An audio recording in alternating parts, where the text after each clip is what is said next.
It's Jim Pembry, man. Talk to him.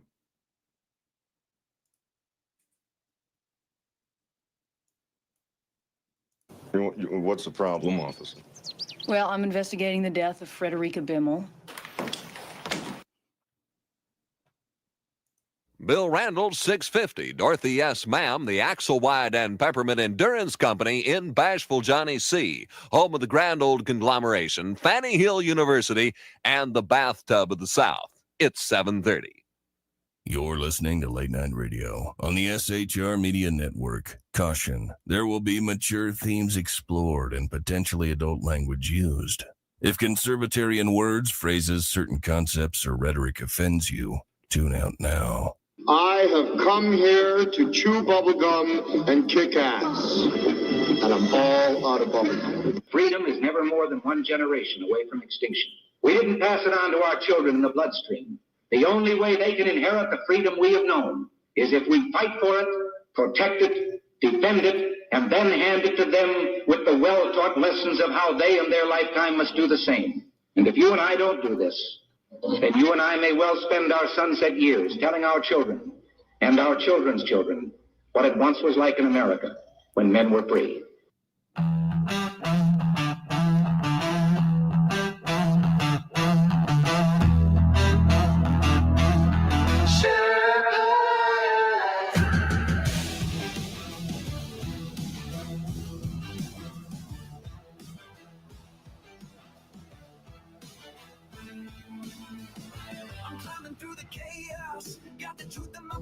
Leftist lies and globalism pushing them back from the saloon to the airwaves. I'm spitting it raw. Constitution's my compass, liberty's law. Big gulfs creeping, shadows on the land. Feds with the schemes trying to bind up my hands, but I'm the Sherpa guiding through the storm. Red, white, and blue, yeah, freedom's reborn.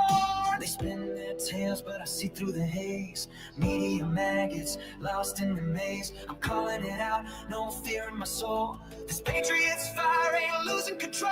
Conservative Sherpa leading the fight. Torch in the dark, burning bright in the night. Stand for the truth, won't bow to the game. Sherpas, come and remember my name. Sherpas rising. Freedom's calling. Leftist judges twisted, trying to steal our rights, but I'm locked and loaded, got them in my sights. From J6 to the border, they're selling us out. I'm screaming from the mountain, hear my rebel shout. They mock the flag, but I'm holding it high. Stars and stripes forever under God's open sky. No globalist chains gonna cage this land. I'm the Sherpa with the truth in my hand. They push their agenda, but I'm breaking the mold. Their promises empty, their hearts ice cold. Chicago's bleeding, borders torn apart. I'm fighting for the people with the warrior's heart. Conservative Sherpa leading the fight. Torch in the dark, burning bright in the night. Stand for the truth, won't bow to the game. Sherpas, come and remember my name. Sherpas rising.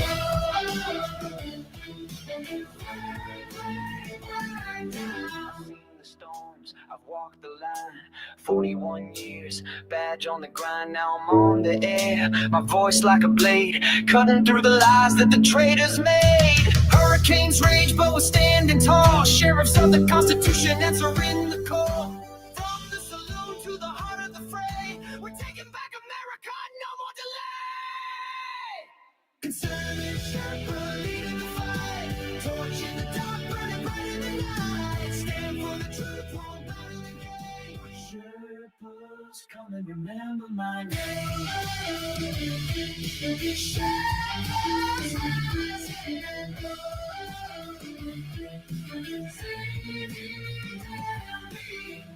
Static, hear my voice resound. Conservative Sherpa, freedom's battleground. Berserk, Bobcat, rules will never kneel. For God and country, this fight is real.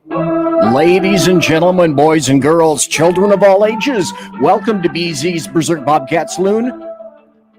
Berserk Bobcat Saloon radio show, where I am broadcasting right this very microsecond from North Idaho in an actual free state, as opposed to California, always spelled with a K. I got here in 2021. Best damn thing I ever did. I happen to be your conservative Sherpa guiding you through the maelstrom of Democrat, leftist, and globalist lies, chaos, deceit, and betrayal, and Okay, I can apparently this week and a part of last week, I can never do the opener without screwing it up in some fashion. So, at least put something in the positive column for me. At least I'm consistent. What you're about to hear for the next 2 hours or so consists of my opinion, in my opinion, only in those of my guests, plural. And I do have guests. And I want to let everybody know that I'm fundamentally changing America one leftist diaper at a time, ensuring that we don't water our drinks just like we don't water our conversations. We are still serving what? We are still serving stiff drinks in the saloon. Almost sounded a little bit robotic there. Speaking of robots. Oh, you guys, you little Twizzlers, we're talking about facts, history, logic, rationality, proportion, clarity, context, tradition, and common sense for normal people. And the things we talk about include politics, religion, crime, culture, race, sex, economics, science, law, war, peace. We talk about it all right here at the Saloon, where the speech is free, but the booze is not. I am streaming on a whole bunch of different places right now. Let me see if I can put this up there right now. Look, from left to right, Spreaker, YouTube, Apple Podcasts, Rumble, X, Twitch, KLRN, Facebook, and KLRN. And by the way, KLRN. Did you guys get the feeling that I'm talking about KLRN? And did you get the feeling that I'm talking about KLRN? And did you get the feeling that somebody is here from KLRN? Rick, welcome to you, sir. Well, hello. Good evening, sir. How are you? And folks, I saw it in chat. You guys, you wrote when I was talking about sir, you guys spelled it C-U-R. That's just wrong on its face. Don't do that to me. Don't do that to him. Don't do that to anybody. Wait, who? Let's go back up here. Who do we have? We have Unpleasant Blind Guy. We, in fact, have Rick Robinson. We have the Phantom. We have Zelda Gabriel, sister of Gabriel. The angel is what I heard. Cosmic Bard, leader of the Alpha Centauri Science and Technology Division, is here. You can safely start now. Thanks ever so kindly. Everyone cover your sixes. The alien is in the chat. That's right. Make sure 6, and especially if you have the old God, what were those called? The things with the flappy jammies, the one pieces, whatever the hell. Yeah, make sure the piece is covered there too.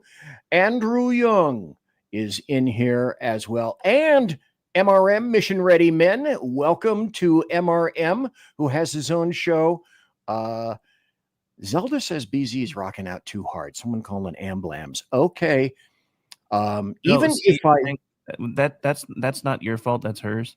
Okay. When she sees somebody bouncing like that, she assumes they're twitching like she does. So that's okay. Well, what people don't know when I have guests is that as they appear before the show, I am customarily playing some kind of rock music, be it King Crimson or Asia or Gentle Giant. In this case, it happened to be Thunderstruck by AC/DC. So, Gentleman One right here, and I happened. Wait, happened. Where?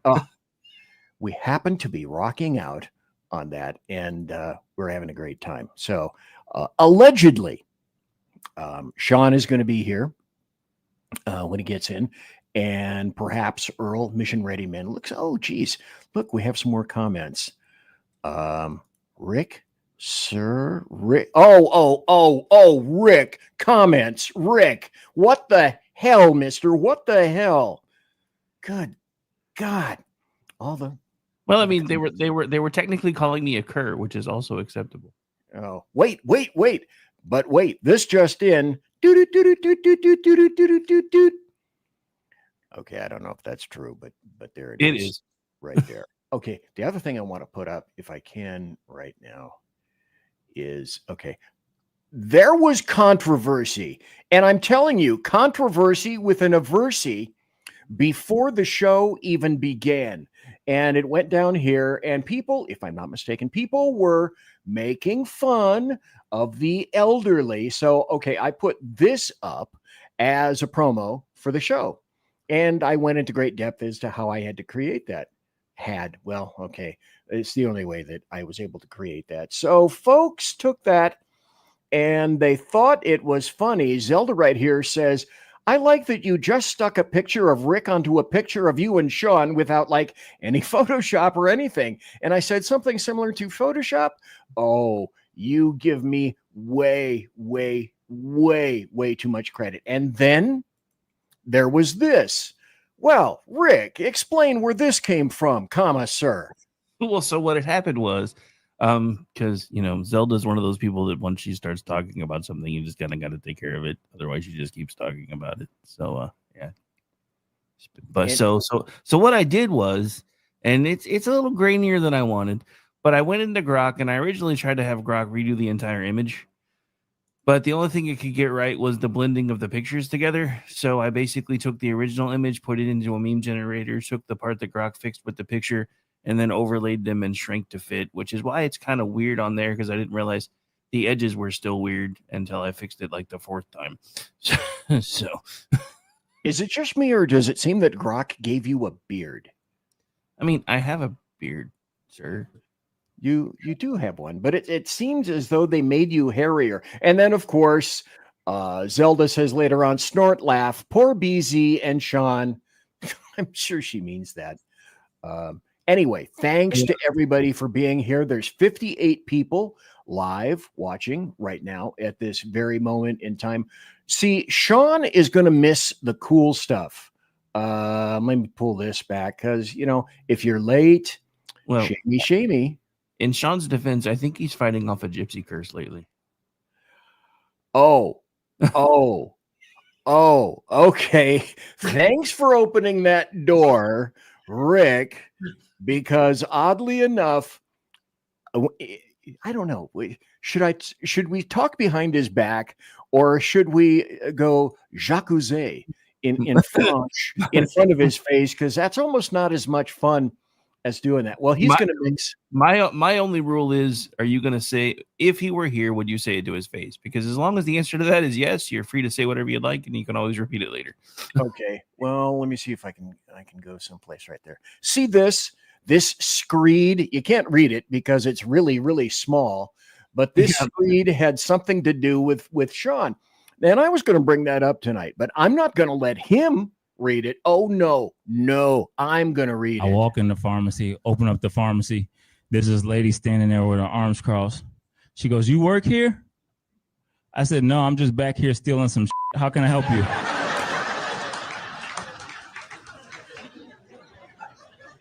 With an attitude, she's like, "Who you is?"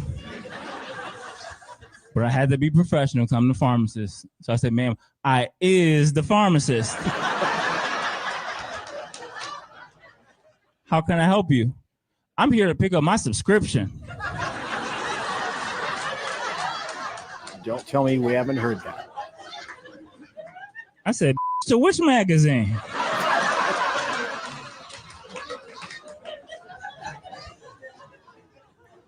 She's like, "I don't want no magazine. I want my medicine." I said, "Oh, prescription." She was like, "Same thing."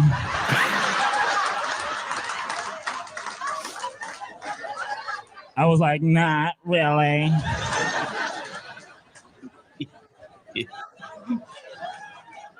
I said, "Ma'am, what's your date of birth?" "Why?" "So I could plan you a birthday party." "What do you mean, why?" "I'm trying to find your prescription. When's your birthday?" "In a couple of weeks."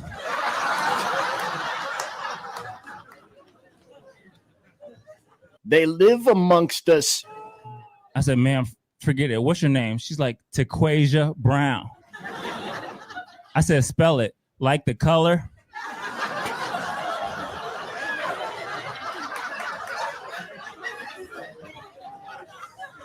"Ma'am, I have a doctorate degree. I know how to spell Brown." "How do you spell Taquasia?" She's like, capital T, lower A, dash, capital Q, U, S, H, I, A. I'm thinking to myself, did she give me her name or her Wi-Fi password? I said, okay, ma'am. I looked, I can't find anything. Are you sure they sent it here? She's like, well, the doctor sent it to CVS, but this was closer. Okay, I know people like that. I'm sure you know people like that. We know people like that.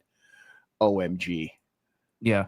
Well, first things first, as somebody that's done stand up, now granted, I've never done it professionally. I've only done open mic night a couple of times. Okay. But he missed some low hanging fruit because when she said, what's your birth date? And he's like, why? Because I'm trying to find your damn subscription. Is what it should have said. Perfect. It was right there. Perfect. And speaking of right there, look who is right there. Well, there's someone who had to be right here. You're right there. It might as well be me. It could be you. It is. So welcome. Did Sean write another book posing as a Twitter post? Doesn't he usually about twice a month? Yeah. Yeah. I'm good for a long one here and there. Who wouldn't? Well, and who wouldn't want to? This is, again, wonderful. Oh, come on. I am. Play it. Here we go. He's made a lot of positive statements about the good things Hitler has done in the past. Because that's pretty big news. That's not news. Come on. You just Google it. It's out there. Look, Trump praises Hitler. Praises Hitler. And then we'll do what? Snopes? No, don't do Snopes. Just do, see, well, you can do Snopes, Did yeah. Trump say... Brace does a I need fucktard the in kind of real generals time. That Hitler had. Should we do that one? He did that? Yeah, he did say or that. did some good things? Which one do you want? Either one. Either Whoa. one. Hit it. Hitler did Hello. some good things? Hello. All right. You heard. The chick in the bikini. What do we got? Viral post claimed the former president reportedly praised the Nazi leader. Unproven. All right, unproven. We'll Okay. look at the other one. Okay. Okay, Let's look go at to the other let's one. go to that Yeah. I don't Listen, like the no. answer you gave, so I'm going to keep gonna shopping go until I on. get another one. Kind of generals that Hitler had. That's a big one. People that support him, not the democracy, not the country. You know, can you stop there for a second, Can BZ? we find Oh, God, yes, please. So one of the things that I learned as a parent is that children will, when they don't like your answer, parent shop. They will go to the other parent to get the answer that they want. They also have this in school with a teacher shop. They'll ask the teacher one thing, the teacher will say no. So they'll go ask the teacher again, the teacher will say no. And it's called teacher shopping or mentor shopping. That is exactly what that guy did. Oh, I don't like that answer. So keep going until hopefully you find one that I like and fits my narrative. And so it was.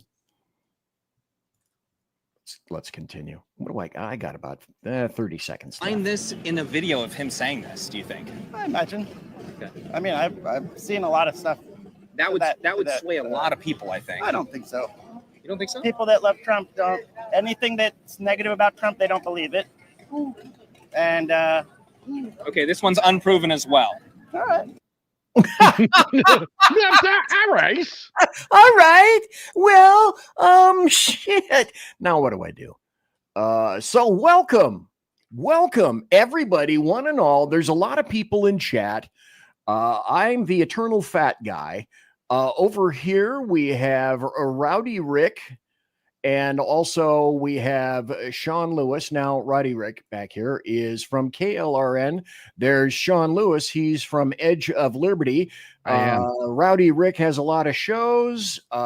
Sean has one. Rick has a whole bunch of shows. I'm BZ, and thanks for being here. A ton of people in chat, as I said. Now, we were discussing, before you got here, behind your back, which is probably why your ears were burning. I want to read this. Oh God. I don't know if I even dare put it up on the screen, but I figure it's fair game because, hey, you know, I could have you read it, Sean, or I could read it. It's really small. There's a lot of it. Oh God. So There's a bazillion typos in it. Oh, that's okay. I can read. So I think Sean would prefer, but you know, I do this. I'm laughing with Sean. I'm not laughing at Sean or anyone else because guaranteed All of you, me, you, everyone else, we had a motherfucker of a day just like this the day before or last week or over the weekend, and here it goes. Sean, oh, by the way, follow Sean at 2 Against Tyranny on X. This will be quick and easy. The title of my biography, and the sentence that dooms me always, have a laugh on me. So, my last 2 weeks, no, 3 to 5 years, has been a dumpster fire of sorts, but I'm trying to make the best of it.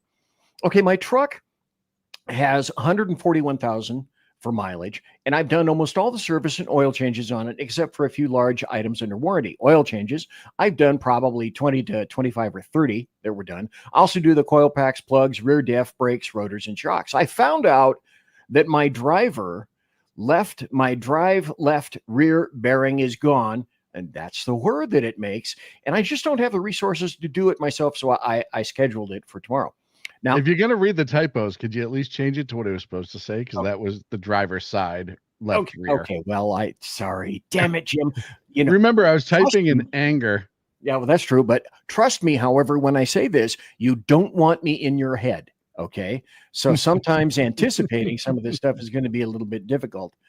Okay. So today I was going to do the oil filters and service as well as replace the collar on my gas filler neck.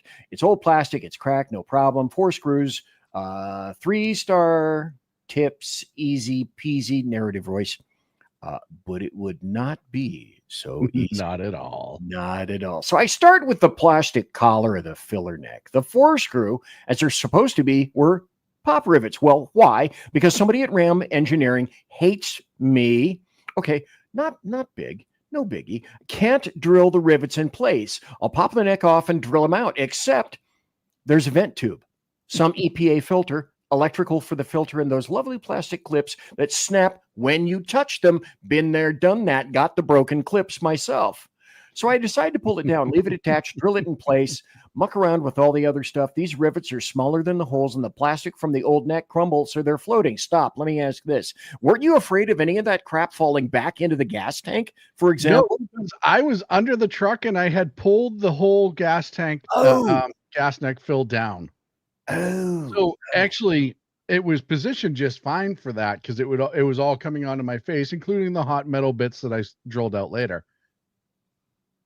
Okay, I was afraid I was thinking, oh, geez, wait a minute, this is going to be bad because, it's only gas, petroleum. Okay, yeah. Vice grips to hold them. I drill them out and realize I don't have rivets small enough for the holes. I now can't drive because my fuel neck is dangling. Talk to my buddy. He has a small set and can drop them off later. Cool. Took 40 minutes instead of 15, but okay.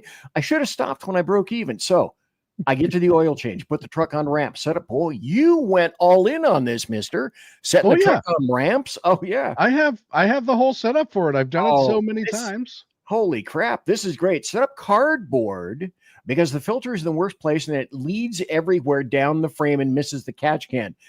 Put the catch can down, pop the drain hole for it. Angle it, good to go. Get the filter ratchet in a gallon plastic Ziploc to try and catch some of the oil from the filter in the filter itself. Then the shit hit the fan. I cracked the oil drain plug in the flow, dragged the catch can drain plug into place, closing the drain. Oil starts backing up. I had no idea. I was adjusting the angle for the flow, and suddenly there is oil overflowing, at least 1 to 3 quarts. Hazmat, security alert. Yep. All over the cardboard and now the driveway. I used my finger to plug the hole to stop the flow. I fumbled with the other hand to clear the obstruction in the catch can and get to the drain. All the while I'm now laying in the drained oil. Insert curse words at a volume and frequency of a crazy person on crank who can't get to their imaginary friend to stop yelling at them. I'm losing my shit now. Oil is everywhere. 3 rags, which is all I ever need. All I own, and all I had left, pathetically trying to sop up my own Exxon Valdez moment. Nice analogy. I like that. Appreciate it. I literally had it is what it is, breath, and just finished the drain so that I could do the filter. Now, my rags are soaking in oil, so my hands are slippery, and I bust a knuckle trying to unscrew it. I finally crack the seal and get the back in place to catch the oil, spin it off into the bag, except because Ram designers hate me. I can't really see in, and I'm going by feel, like the feel of the oil dripping on my head. The bag caught something and got a hole. That hole was now a funnel in my head of old oil. Cue the screaming of a wild American guerrilla driveway mechanic. But I get the filter in the catch can. Looks like a bad, gory horror movie, except substitute oil for blood under the truck, and I'm ready to take a sledgehammer to it all. I slide out and gather my tools. I get the garbage bag can, and I do all I can to minimize the dripping, which is now like Saddam Hussein invaded and is attacking my oiled fields as retaliation to clean the best I can. So, folks, the only reason I say that is because it's in the public domain. And so I figure, okay, if Sean can write about that, well, I can write about that too, and I can point it out. But like I say, I'm not laughing at anybody. It's like, fuck me. Everybody has had a day like that. Nothing can go easy. Nothing is simple. Everything is complicated, as in, what the hell? And you didn't even read the second part where I fell. Wait! You're right. I broke my knife. I feel like we're in an infomercial because we've now hit the. But wait, there's more. There is more. I'd forgotten about that. I didn't see it, so let's put that up on the stage because I got about 2 minutes before the bottom of the hour break. I think I can rip this bad boy off in about 2 minutes. So part 2. That's what she said. That's what I knew. So now I have to fill the oil, get my funnel, get my 6.9 wink quarts of oil ready. I go to stand on my stool because it's on ramps, and apparently I have oil on my soles, or some of it dripped while I was moving the boxes covered in oil, and I shoot off of it. What happened? Oh, I landed much like, have you ever seen a gazelle after it gets hit by a deer after it gets hit by a semi truck, and it kind of like helicopters before it hits the ground? Because when you get 265, 270 in motion, and then you take out the footing of said motion, objects in motion tend to stay in motion. Right. Bad objects in motion tend to stay in more motion. And that is what I did. So, and listen, I've been there. I've knocked myself out a couple of times. I have to. And it's when you say, okay, I'm on the ground. Systems check. Okay. Oh, yeah. Have I done a systems check before? Yes, I have. Welcome to Earl, by the way. Big E Jackson. Thank you for being here. Earl just popped in. So it's like systems check in a heightened state of anger. I take the 5-part lug. I use my knife to add an air vent for a smooth pour. My knife proceeds to break, trying to cut the plastic. Fuck it, we'll do it live. So I get up and pour. So get all 6.9 into the truck. I go in and try to wash the best I can. And let me guess, you had to trudge as much crap as humanly possible into your apartment. Yeah. Shoes kicked off at the door. I took off my shirt at the door. I left it there because I wanted to at least get as cleaned up as possible before I went back and finished. But my hands, everything was just covered. Levels are good. Now I have to get the driveway, wash and degreaser, scrub the driveway. I'm wearing a huge fucking happy face right now. Everything is better, right? So I get it all cleaned and sorted, put away all the tools I won't need, and I go to do the air filter. 4 clips. 4. They all always stay on the airbox, except today, one decides to fuck off and launch somewhere into the engine bay. I'm sorry. I'm not laughing at you. I swapped the filter. I'm laughing. Now I'm playing hide and seek with the clip all over the editing bay, all over the engine bay. It's only 1.1 by 2.5 inches and black like everything else in the engine bay. Easy to find. So I get down. I shove myself under the truck again, find it 15 minutes later. Now I got to walk because my gas intake is still dangling to the hardware store for a speedy, dry, and driveway wash. Did I remember to grab a small set of rivets? Nope. No. So I got home. Now I'm laughing, but like a bad guy in a superhero movie who's about to reveal himself for the first time. Nice and maniacal like. Now I'm just like laughing because what else can you do? Hopefully that is all my bad luck for right now. And he jinxed himself right there. Oh yeah, and to cap it off, he said something similar to, "Well, no problem. This won't take long." Conservative media done right. You're listening to the SHR Media Network. Mission log entry. I mean, let's face it, who's even counting anymore? The Lost Wanderer is officially off course, chasing rogue rocket launches, fringe science, and things that probably violate causality. If it burns fuel, bends time, or makes scientists very uncomfortable, yeah, I'm probably going to talk about it. Every other Sunday on KLRN Radio, The Lost Wanderer, because space doesn't come with a roadmap, and honestly, I wouldn't follow if it did. Hello, I'm Matt, a student at Hillsdale College. Here is Hillsdale President Larry Arnn on the continuing relevance of the Constitution. Many argue today that the Constitution is outdated because it addresses problems peculiar to the 18th century. Some parts of the Constitution do read rather quaintly. Consider the injunction against titles of nobility in Article 1, Section 9 of the Constitution. But is that so outdated? The purpose of the injunction is to prevent the government granting special privileges to some for partisan reasons.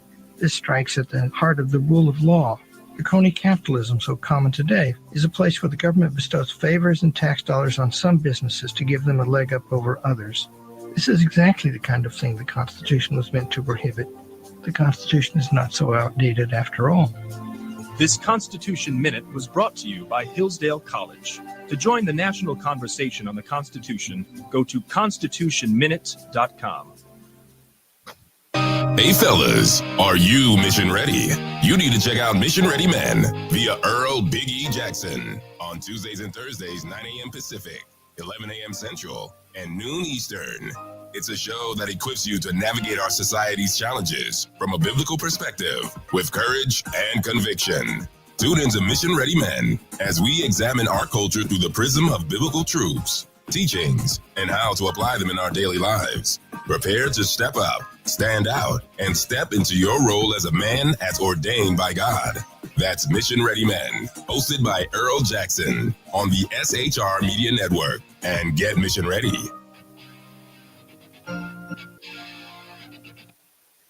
Want to make an immediate difference in the life of a critically ill child?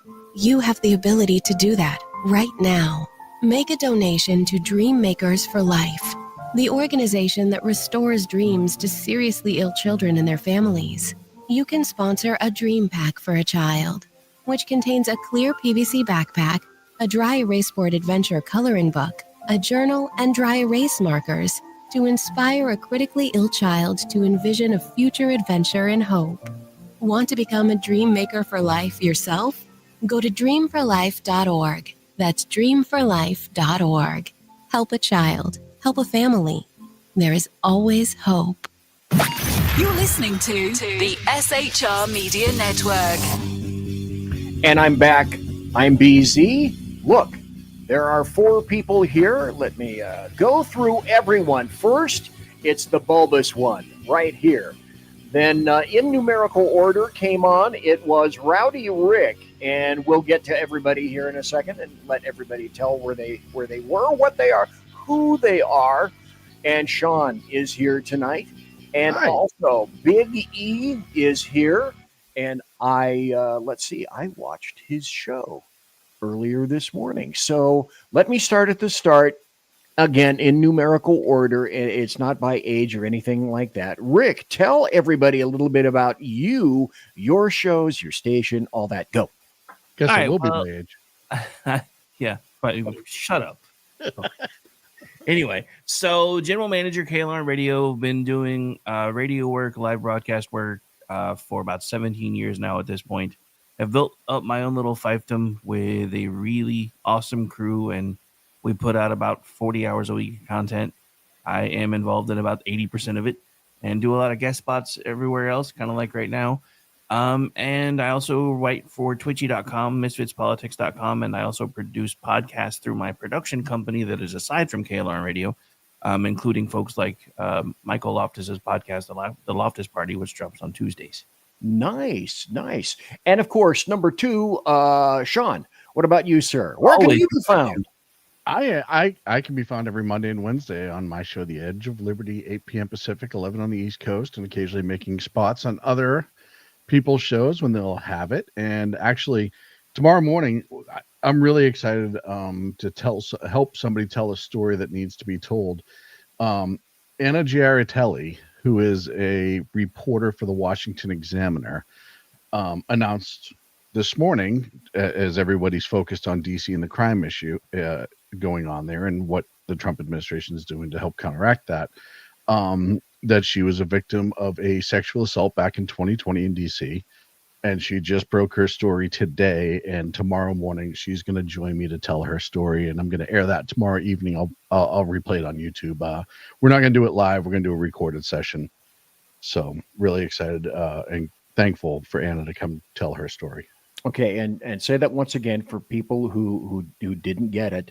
They understand where your show is, but you're recording it tomorrow. Gonna record it tomorrow morning. I'm going to probably post the interview itself tomorrow night, and then obviously my show on Monday night I'll probably play it again. But I didn't want to sit on it for the weekend because it's a pretty incredible story, and the source is obviously very credible, and it's very germane to what's going on, and more importantly, she was a victim of a crime and it doesn't need to happen. And this is a story that could probably be told 1 million times in all of these major cities with high crime problems. And I'm fortunate that she agreed to do the interview. So we'll record that tomorrow morning. Okay, I don't want to Bigfoot your show, but how did you come across her? Did you see her? It was on X. She posted it on X, and I read her whole thread. And it was just, the response from the DC police was poor. The initial responding officers were fine. Eventually, the investigators were fine, but the administration of the DC police and the court system, who kept the suspect kept getting arrested and kept getting released, and without telling too much of her story because I want her to do that. Right. It's just a story that gets played over and over again in this country, and it's a tragedy. And the soft on crime politics and this whole emotion, criminal justice system via emotions just doesn't work. And she's the Homeland Security reporter for the Washington Examiner. So, I mean, she understands this as well. So it's going to be interesting not only to hear her entire story, but to hear her professional opinion on this as well. Dude, that's an awesome get. Congrats. Yeah, that's a pretty amazing get. Yeah, that's awesome. I just try to do her justice. That's all. She deserves it, just like every other victim out there does. Absolutely. So I was going to go into some amusing stuff and weapons grade stupid, but since we're on this topic, let's kind of Earl has to go and roll. You haven't done Earl yet. What's that? You didn't let Earl introduce himself. Oh, damn. Okay. Sorry. Golly. Okay, let me do this. Let me feature him. I'm sorry, Earl. Please, sir. No biggie. Oh, the comment I could have right now. Listen. Don't you. I'm helping. Hey, listen, you're already number 2. Do you want to make it worse? How much worse could my week get? My $600 wheel bearing turned into. Go ahead, Earl. Wow, that sounds like a whole other story. Well, I am Earl Biggie Jackson. I am the host of the Mission Ready Men Briefing right here on the SHR Media Network. And I can be found here every Tuesday and Thursday at 11 a.m. Central, 9 a.m. Pacific. And I talk about politics and the news of the day, and I come at it from a Christian biblical perspective. And I try to talk about the role of men in this country and how we can help, how it's our responsibility really to bring everything back to the way it's supposed to be. So tune in every Tuesday and Thursday at 11 Central. So to everybody, thanks for being here. Thanks for the folks that are watching live right now. I'm looking at the little, let's see, it's over in this corner, way over there. 253 people watching live right now. Awesome. And that never happens with me. That only happens when I have guests. Me like, mostly. like the important people that you are. But since you opened the DC door, I want to go there too. Because, and again, Sean, if you would, tell the people the name of the individual that you're going to feature on your show on Friday. It's Anna Giritelli. Giritelli is how probably most normal people would say it, and I just say it with the Boston accent. But yeah, she's on X. She's a reporter for the Washington Examiner. She's been around for a long time as a reporter. On X, if you want to go read her story, it's at Anna _GIARITELLI. Giritelli. Okay. And since we went with that story, I did this Tuesday night briefly, not as perhaps as long or as well as I should have. She's not the only person that was affected and has been affected by DC crime. There's a very good friend of the SHR Media Network by the name of Ken McClinton. And Mrs. Ken, he was, well, he had his stepdaughter murdered in 2015 on the streets of DC. Gosh. Now, there's a story. This story right here is published in 2019. 4 years later. Now, what a lot of people don't know is essentially a journalist from DC was killed on the streets. Now, she wasn't a big name journalist, but she was equally important as anybody else in DC or in the world of journalism. A man who murdered a DC journalist is still on the loose 4 years later. Charnice Milton was on her way home from a story when she was shot and killed after she got off the bus in Southeast. So she covered the Capital Community News at Eastern Market. 9:30, she was heading home on Metrobus, transferring at Good Hope Road and 25th Street. And Ken said, when my daughter left from Capitol Hill that night, she and I had this understanding. She would always text me. I'm sorry, Francine Milton said, her mom. Milton still has a message on her phone that her daughter sent that night on my way home. And Captain Anthony Haith, DC Metro Police, said, we believe she was caught in a crossfire. Haith said the shooter was on a dirt bike or an ATV scooter, opened fire at the intersection as Charnice was walking from the bus. There were early reports that a man grabbed Charnice to shield himself, but Haith calls that a rumor the investigators never confirmed. He said, however, 4 years later, no suspects, no persons of interest. They don't know who was the target of the shooting, except one thing. Charnice Milton, at the age of 27, is no longer with us on the streets of D.C., and there's no crime in D.C. There are no consequences to be paid. This, it's like a song years ago, and I can't even think of the name of the guy that sang the song. It doesn't really matter. It doesn't really matter. She doesn't matter. Nobody else matters. And unfortunately, that's a stance that has been taken altogether too many times. By the way, I did some some research, and found out that in 2015, there were 60 unsolved homicides in D.C. And I would like to make this comparison as well. When we talk about, D.C. crime, this is all over. It's exploded. There is no real crime in D.C. Well, let's do a comparative analysis. D.C. has a population of 704,000 people. New York City, which has a lesser crime rate, has a population of 8.4 million people. A slight differential. The other thing that I'm discovering is that there are lots of reactions. Thank God, President Trump's historic takeover of D.C. is praised by the residents, including this individual. Man, down the city is quiet as a church mouse, man. I came all the way down Pennsylvania Avenue this morning. So peaceful, yeah. I don't smell no weed, young. I don't see no homeless people. I mean, I came all the way through the southeast side, all the way down here. You see now I'm at the White House, jump, man. It's quiet, yeah. It's a shame that it takes somebody to have to sit in your classroom in order for you to be in order, yeah. Because that's what it feels like, yeah. You gotta be babysitter to do your job, yeah. Stuff been out of control for years. You gotta do better, yeah. You gotta do better, yeah.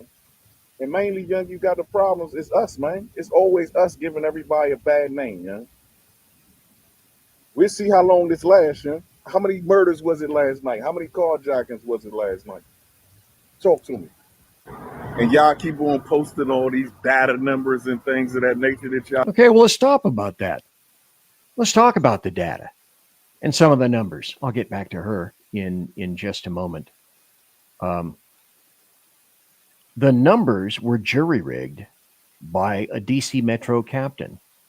And then slowly but surely, I'm noticing that some of the people that you would least expect to chime in are chiming in. DC has been, with all due respect to our nation's capital, a shithole for a long time.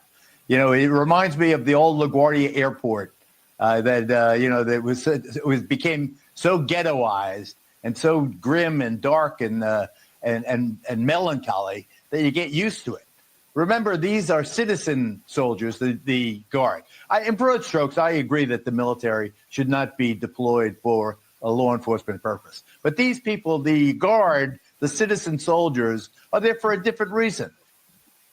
So, folks, I'd like you to weigh in, if you would, please. I would like to first point out that the first time Donald Trump ever called D.C. a shithole, Geraldo, otherwise known as Jerry Rivers, lost his damn mind. Several years ago. And now he's admitting that DC is a shithole. The scariest thing about this, and I've been having this conversation on X now for days, there's supposedly a 12% drop in the murder rate from 2024 to 2025 in Washington, D.C. That puts us from up until August 7th, 114 total murders in 2024, 113, 99 in 2025. And you guys want to talk to me about the 12% drop in the murder rate? There have been 898 robberies through August 10th, 117 violent carjackings, 134 carjackings in total. But you want to tell me how much better the crime rate is in DC? And Rick, does that happen within like a 10 square mile area or some ridiculously small? Yeah, I mean, it's concentrated area. It's all centered in the same place. And it's all the same areas where, and the scariest thing about this is, the DC commander got suspended because, he's allegedly been cooking the books. But now the Fraternal Order of the Police has been coming out and saying, no, this is a much more widespread problem. It's happening all through the district. When the police union is willingly starting to throw people under the bus, that should tell you exactly how bad it is, because they're the ones that usually surround everybody with the blue wall and try to protect them. They're pushing them out of the blue wall and turning around. And you go on a wider stance on reporting. The Marshall Project has several times reported that there's numerous cities that will report and amend. They don't always report all of their numbers up front, or they'll amend it after the fact. So the initial numbers will come in low, and then 3 months later, they'll be like, oh, sorry, we missed 7 or 8 bodies. We forgot to count those dead people, and they amended in later. And that's been a problem with law enforcement via CompStat for years. And I'm sure DC does CompStat, BZ, I'm sure, or actually everybody, I'm sure you guys all remember what CompStat is. CompStat started as a great way to review and discuss problem areas in policing. They would bring up on this board or whatever all these problems, and this is where it's located, that's where it's located, and that's what it started as. And I think Bratton started it in New York in the late 90s, mid 90s. But then what happened was chiefs, and I had one, would then find a way to turn CompStat into a way that they could downplay crimes and find a way to break them apart. And I talked about this in my show the other night, where they'll take what is an obvious felony and break it down to 2 misdemeanors, and that's how it gets filed instead of a unarmed robbery, which is the taking of another's property through force or fear. they'll break it down to a petty theft and a battery or an assault, and they'll turn it into a misdemeanor. And as we see in DC, if you're 18 to 24, only 25% of those misdemeanors are being prosecuted. The rest are being dealt with as juveniles. Yeah, going into family court, getting ice cream socials and yoga classes. Yeah, so it's just the numbers are so vastly skewed. And that's not even including the ones they just throw out and don't file for one reason or another. I had Ralph Chittum's on Tuesday night. Ralph Chittum's is a 47-year resident of D.C. One of the things that people don't realize, yeah, no kidding. Ralph is an amazing man for having done that and for having put up with that. But people like that, and they have all sorts of connections. Ken McClinton as well. And one of the things that he said that not very many, if hardly any people realize, is that a local policy for prosecution is that people under 25 will have their crimes invariably dropped. People 25 and under are treated as juveniles. The other thing we've been discovering is that people that, God, this is going to date me, but there's just a digital way to do it now.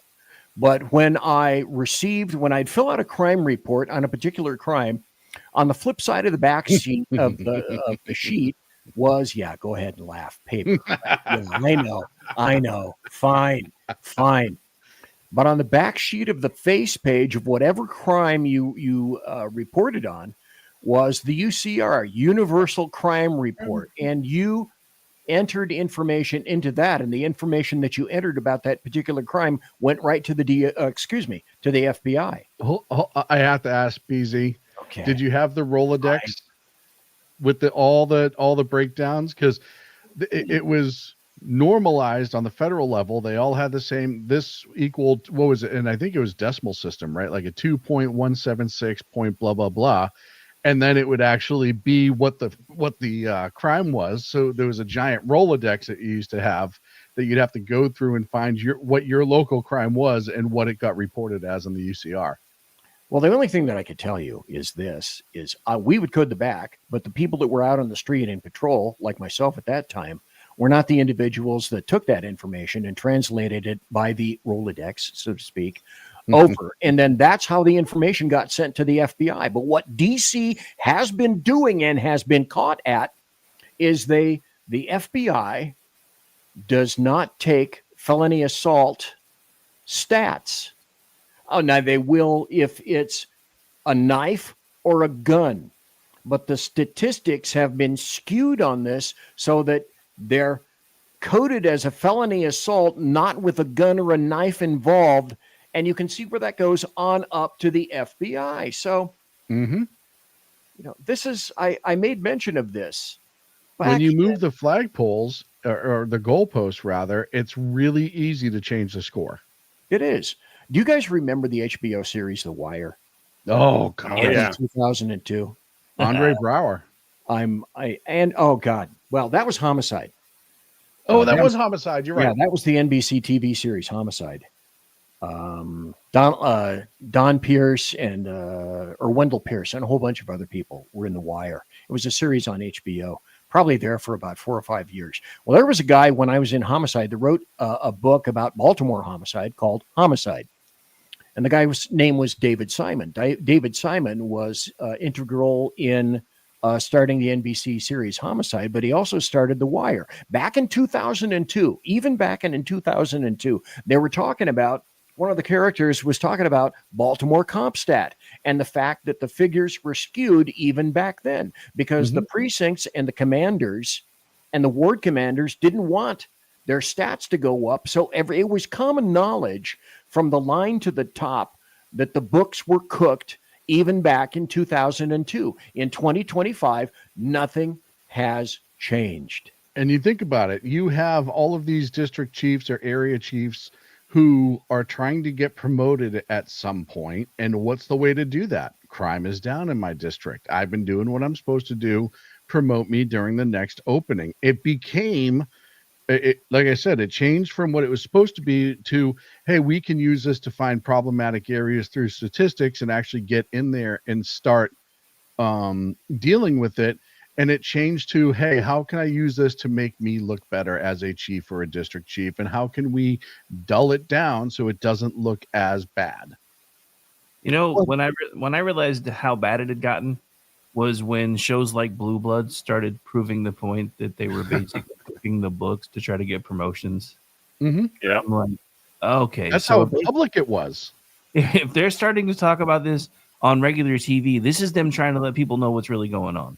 And I've had that theory about Hollywood for a while. Remember all those after school specials that started cropping up when we were kids? I think those were producers' ways of trying to let everybody know what was really going on in Hollywood. And somebody was like, "Oh, they're trying to slip one past us, so we'll just label it as an after school special and show it as a cautionary tale." When in reality, everybody was trying to let the cat out of the bag. Well, and you just have to look at this major cities: Chicago, New York, L.A. I brought up the Marshall Project earlier. L.A. When it comes time, your stats are supposed to be in, I think, the first quarter after the end of the year. And they don't turn them into like the third quarter. And what they do turn in isn't even complete. You have all of these cities with these soft on crime policies and counties with these soft on crime policies who constantly find a way to cook the book so you don't realize, or the average person who doesn't look into it can't realize how bad it is. And the other thing that they do now, and the media is absolutely hand in hand at this, of don't you believe your lying eyes. We're telling you there's less crime. I don't care how many bodies you had to step over today to throw your trash out to the corner. It's not that bad. And the other thing they're doing is they're underreporting or not even reporting at all any of the stats to NIBRS, to NCIC. Mm-hmm. And so that's how they're trying to convince people that crime is down, because, well, if it's not in the uniform crime report from the FBI, well, then obviously that's the truth. Didn't and of happen. course, it didn't happen. And of course, nothing could be further from the truth. Right. Yeah. The dead bodies say otherwise. I didn't Exactly. want to.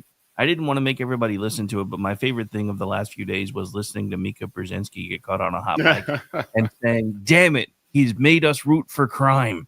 Yeah, it's amazing. You know it's bad when Chris Matthews says, "Hey, you're getting caught into the trap of immediately defending anything against Trump, and now you are pro-crime." It's incredible to me. I said it before. I think I said it in my show last night.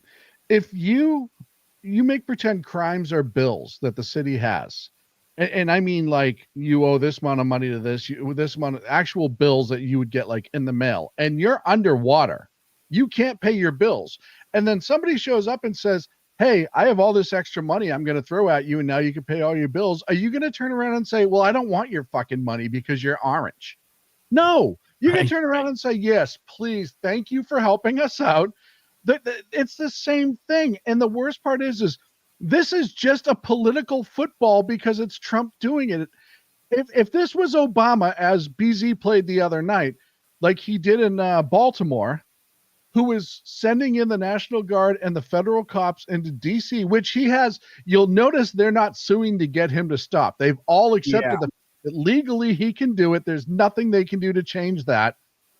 And so you had, was it the Baltimore mayor who said, "Well, you notice he's only doing this with black mayors, right?" And it's like, no, he's only doing it with Democrat mayors that he's calling out. Yes. That's In neither leftist here nor there city. what color they are. I said on my show earlier today, he wouldn't have to do this if the leadership in these cities, whether black or white, whatever, were doing their job. Bingo. If they were actually policing properly, if they actually had chiefs that knew what the chain of command was, then none of this would be happening, and Trump wouldn't have to send in the National Guard. And he wouldn't attorney be- generals. They fired the last chief like 3 years ago. I found a clip from 3 years ago where the chief is having a meltdown on national TV and telling everybody exactly how bad Washington D.C. was. He got fired. I forgot about that. Got fired like a month later. He was just gone. Yep. He essentially he had that weird honesty moment where he was getting interviewed on all these questions, and he just like he had that weird moment of honesty that no politician should have, which police chiefs are politicians. And he was like, well, do you realize how fucking bad this city is? Right? And everyone was like, whoa. DC can't keep a chief. DC, the longest you can keep a chief in DC is probably 3 or 4 years. Now, if I told you something similar, that I have a video about Morning Joe when we get back, would you believe me? I think you would. We'll be right back, folks. Don't go away. Conservative media done right. You're listening to the SHR Media Network. In a world where leftists are running out of metal for the safety pins of their soothing red diapers, one man stands alone, attempting to fundamentally change America, one leftist diaper at a time. BZ, your conservative Sherpa, is guiding you through the maelstrom of Democrat leftists and globalist lies, chaos, deceit, and betrayal. Listen to BZ Saloon on select and exclusive Tuesday and Thursday nights at 8 p.m. Pacific, 10 p.m. Central, and 11 p.m. Eastern on the SHR Media YouTube channel, Twitch, KLRN, Rumble, and X at BZ Saloon. It's one great late-night conservatarian talk radio show. Be there. Aloha. Hello, friends. Do you have a moment so that we may discuss our Lord and Savior Minarchy? No, seriously, I'm just kidding. Hi, my name is Rick Robinson. I am the general manager of KLRNradio.com. We are probably the largest independent podcast network that you've never heard of. We have a little bit of everything, and by that, what I mean to tell you is we have news, pop culture, special events, conspiratainment, true crime, mental health shows, drama productions, and pretty much everything in between. So if you're looking for a new podcast home to grab a little bit of everything that you love all in one place, come check us out. You can find us on X under @KLRN You can find us on our Rumble and our YouTube channels under the same names. You can also find us at KLRNradio.com and pretty much every podcast catcher known to man. So again, feel free to come check us out anytime you like at KLRN Radio. It's Sean from the Edge of Liberty. Just like the Bidens, I too am moving. Only in my case, it's days and times. That's right. You can now find the Edge of Liberty Monday at 8 p.m. Pacific, 11 Eastern, and Wednesday at 8 p.m. Pacific on 11 Eastern on the SHR Media Network. Join me as we talk politics, news, alcohol, fun, not so much fun, clowns, small kittens, large kittens, dogs, amoebas, and anything else that just pops into my mind while I'm on the air. That is Monday and Wednesday, 8 p.m. Pacific, 11 on the East Coast, on YouTube, X, KLRN Radio, Facebook, Twitch, and anywhere else a good podcast is found. Please check out our website, shrmedia.com. I will see you live on the air.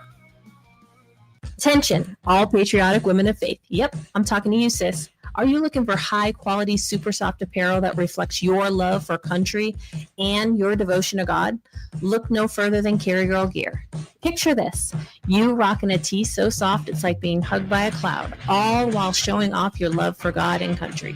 Sounds dreamy, right? Well, welcome to reality, babes, because that's what we're all about here at Carry Girl Gear. We specialize in super soft tees, tanks, and more, designed specifically for the strong, patriotic women who proudly wants to carry their message of faith and freedom. When you shop with us, you're not just getting a t-shirt. You're joining a community of like-minded women who are proud to wear their beliefs straight on their tees. So whether you're sipping sweet tea on the porch or leading the charge for faith and freedom, do it in a Carry Girl tee. Because life's too short for stiff, boring tees. CarryGirl.com, where faith and freedom meets fashion. Independence. With that declaration, America was born. Inspired by a belief in the God-given rights of every human being, and in the good that comes from exercising these rights well. The founders of our great nation chose independence. As do we. Hillsdale College accepts no government funding because independence makes possible the good to which we aspire. You're listening to the SHR Media Network. I'm BZ. Welcome to the Saloon. It's good to see you here. Everyone is here tonight. We have Sean. We have Big E. We have Rick. We have a cast of thousands. We have you. I have my drink. I have my happy crying baby mug, which customarily, I'd like to feature this. Look, this is the mug from which I sup leftist tears. And they get put right in here. And oddly enough, they look really clear and almost like water, maybe potato water or something like that. I hear those are nasty tumors that are going on right now. Let me put this up right now because this is the truth. Democrat mayors report violent crime is down 40% since they redefined violent and crime. Now, did we not just damn well talk about all of this before the break? And the answer is yes. So this is from the Babylon Bee, and everybody knows that humor is only funny and amusing and entertaining when it contains elements of truth. And this is the exact same thing that we were saying. And then the Babylon Bee. I actually thought that was a real headline.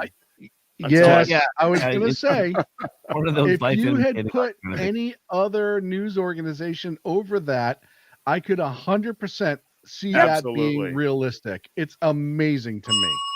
Because they love to redefine words. They love to redefine words in language. And so that to me was just brilliant. Yeah. You know what? I get mad at the Bees sometimes because I'll be scrolling and I'll see a headline. They're too damn and I'll be good. like, oh shit, and then I'll read Babylon Bee. I'm like, oh, they got me again. Happens to me all the never time. Like, it is never to their credit. It is never, that can't possibly happen. Yeah. It's like, oh, good. They finally admitted it. And oh, nope, that's just a B article. Dude, years ago when The Onion was funny, they actually got me more than once with their parody YouTube videos because they were like putting out like fake Senate speeches. And there was one that I played like halfway through before I realized that it said ONN, not CNN. I was like, son of a bitch.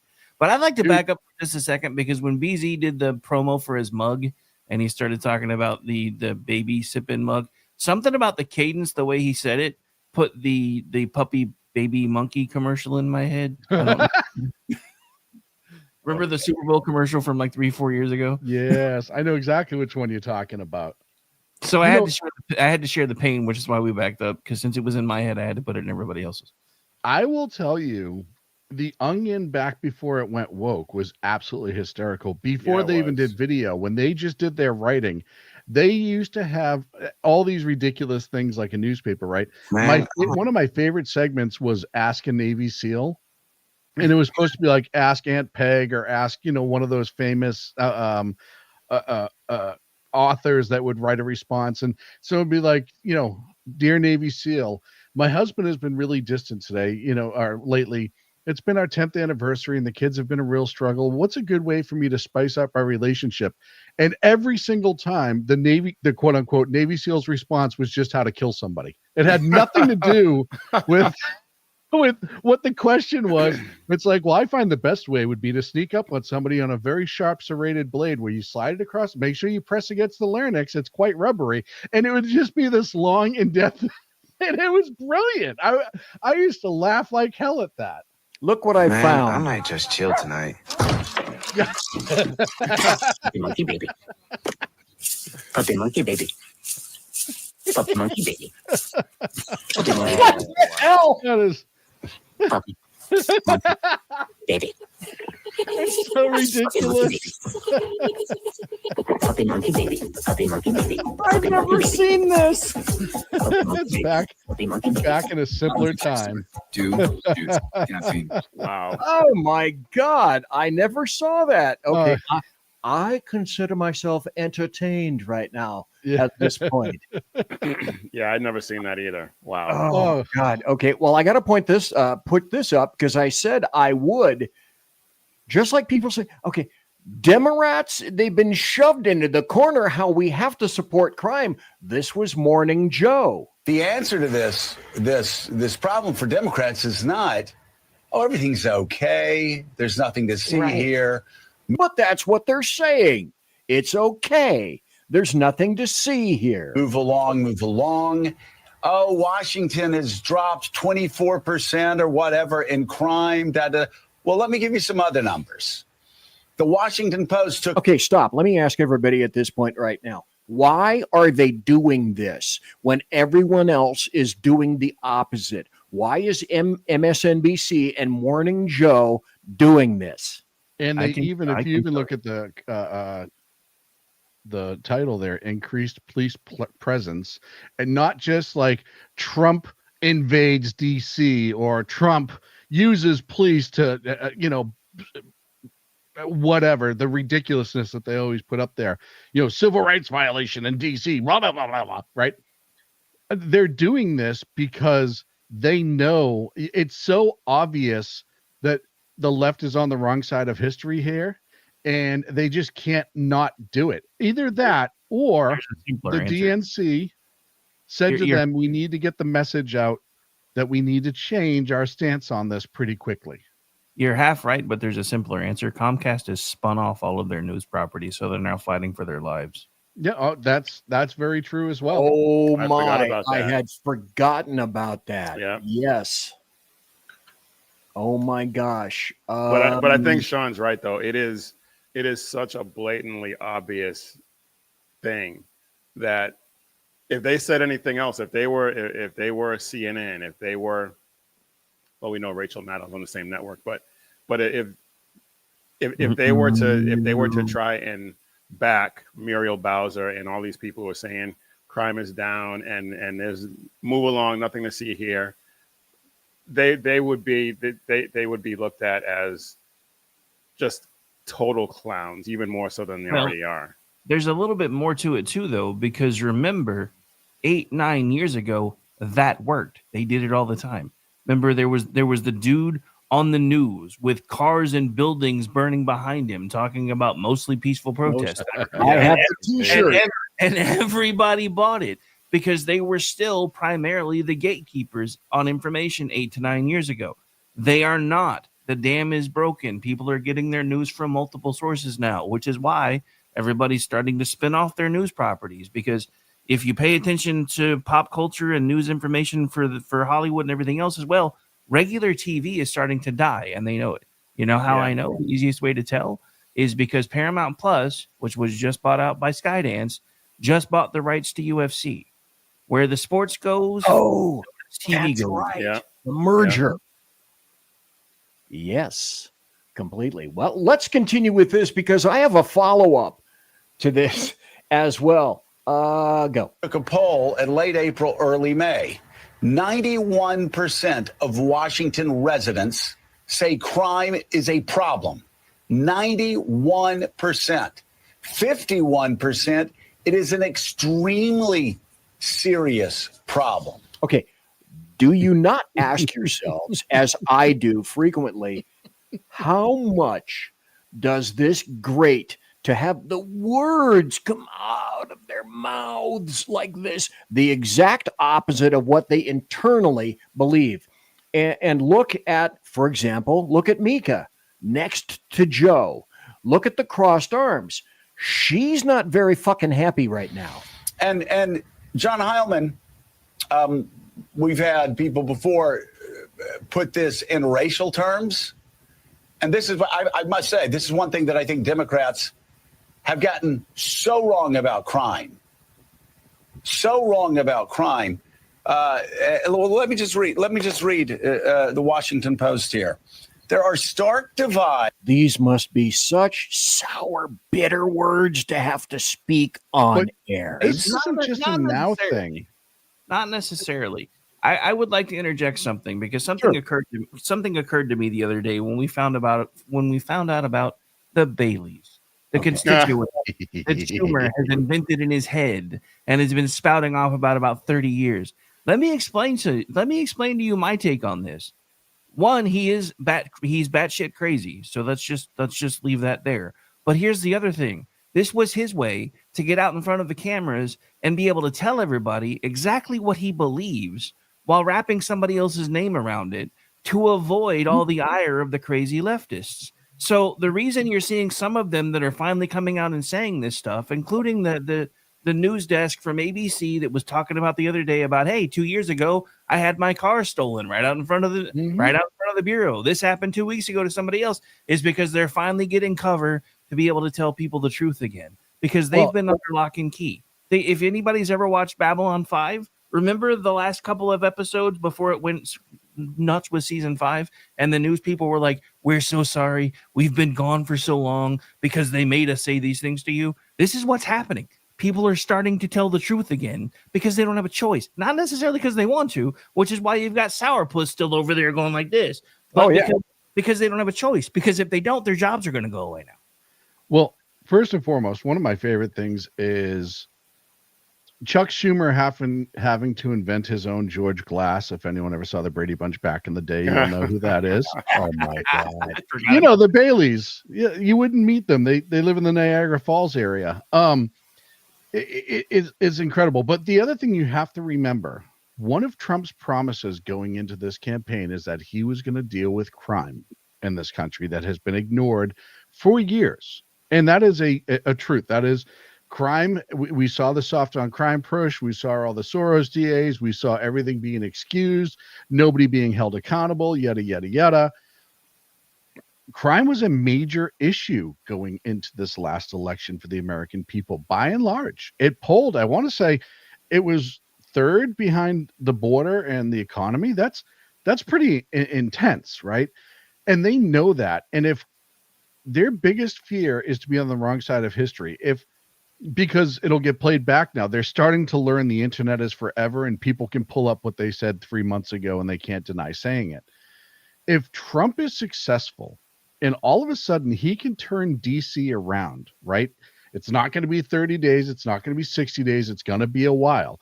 But if he shows, hey, with the right amount of policing in a metropolitan city, and you have federal partners when you need it, you're actually prosecuting crimes that need to be, it cleans up the street. That now locks in that criminal justice in this country, A, works, and B, is a good thing for the people not committing crimes. And they don't want that. That will be detrimental to the Democrats for years. Yeah, they can't have that. I have never historically liked to quantify things in this fashion, but there are from, 2015, 2014 on out, when I have no other choice but to craft arguments and observations in the terms in which leftists demand they be crafted and or performed. And that's this. Why is it, and I have never understood this, but I'm going to get racial for a second. Why is it that everybody seems to think that blacks in leftist urban rat cages are not due any kind of policing, that they shouldn't be the recipients of protection, that they want police protection, they would like to have police protection, and no, they're okay. Why then, if another BZ if-then equation, why then, if that's true, did this woman make this video? I didn't make that.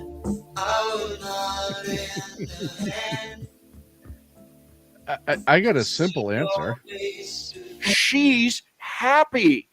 She's overjoyed that is occurring. But according to all the leftists, no, you are not in accordance with God's great plan if you're thinking that way. What the hell? It's modern plantation that they want to keep minorities under, if you will. Not just Black Americans, but Hispanic Americans and other Americans that live in your middle to lower class neighborhoods, right? The people that work 60 hours a week to keep their life going, the people who take care of their kids and they're just a voting block. They're not really humans to the Democrats, and they never have been. History has shown that.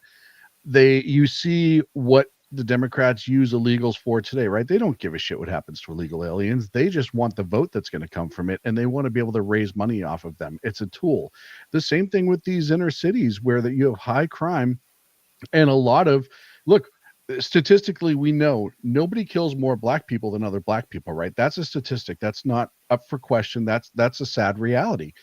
They don't care if those kids keep getting killed. They don't care if Sharnice gets killed coming off the bus. They don't care if the 12-year-old kid gets killed in a drive-by. What they care about is to be able to show up and say, this is horrible, and if you give me more money, we'll change it, and then never be held accountable for not changing it. That's all they give a shit about.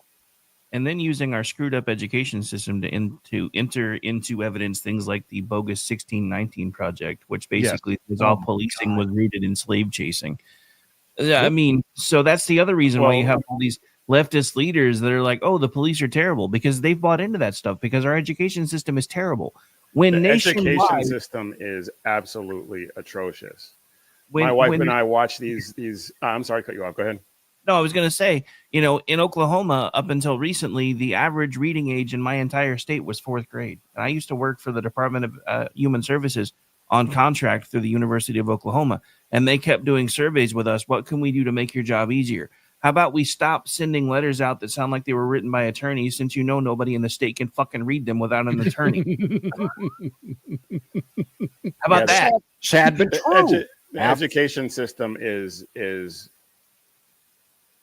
just homeschool your kids, as far as I'm concerned. But you watch these man on the street videos and there'll be a guy asking like basic questions like how many minutes in an hour or how many hours in a day, and what country, what city are you in? I mean, just the most basic things, and these people will say Spain is the capital of Ohio or some such nonsense, or it's just insane. And every time I see something like that, I am absolutely dumbfounded. And at first, I thought it was fake, but you see it so often. It's like this is what the American education system has wrought, and it does not bode well for the going forward at all. No, it doesn't. Let me continue. We're running out of time. I got about 7 more minutes before the bottom of the hour break, but the hits just keep on coming. This is CNN. Yeah, I think that Democrats have to get it around their head that Americans are far more hawkish on crime than they think that they are. What are we talking about? Trump's net approval handling crime. Where was he last year? He was way underwater at minus 13 points views of term number 1. But look at where he is now. He's on the positive side of the ledger. He's on the positive side at plus 1 point. Americans view Trump far more favorably now on crime than they did a year ago. And while this polling doesn't take into account what's exactly happening in D.C. right now, it does take into account what happened in Los Angeles, what's happened earlier this year. And Americans, for the most part, actually view Trump favorably. Crime is one of Trump's best issues. It's one of the reasons why he wants to talk about crime, because it favors him. But now we know why it is that they're doing that. It's not necessarily because they are concomitant with the thinking and the philosophy. The fact is that, well, they like their coin. They want their jobs. They want their $1 million jobs. Let me go back to what I said earlier Tuesday night with Ralph Chittims. And I reminded him, and this is true. This is Larry Elder is one of the coolest dudes I've seen in a long time. I used to listen to Hugh Hewitt, and I was a big devotee of Hugh Hewitt when he was down in Los Angeles. And he was on at 5 o'clock every day at 5 o'clock that I would listen. Then he went away. He went up to D.C. And then he went on super early in the morning, and I couldn't listen to him anymore. Then they brought this guy on named Larry Elder. And I thought, fuck Hewitt. This guy is sharper and faster and cooler than Hugh Hewitt ever was.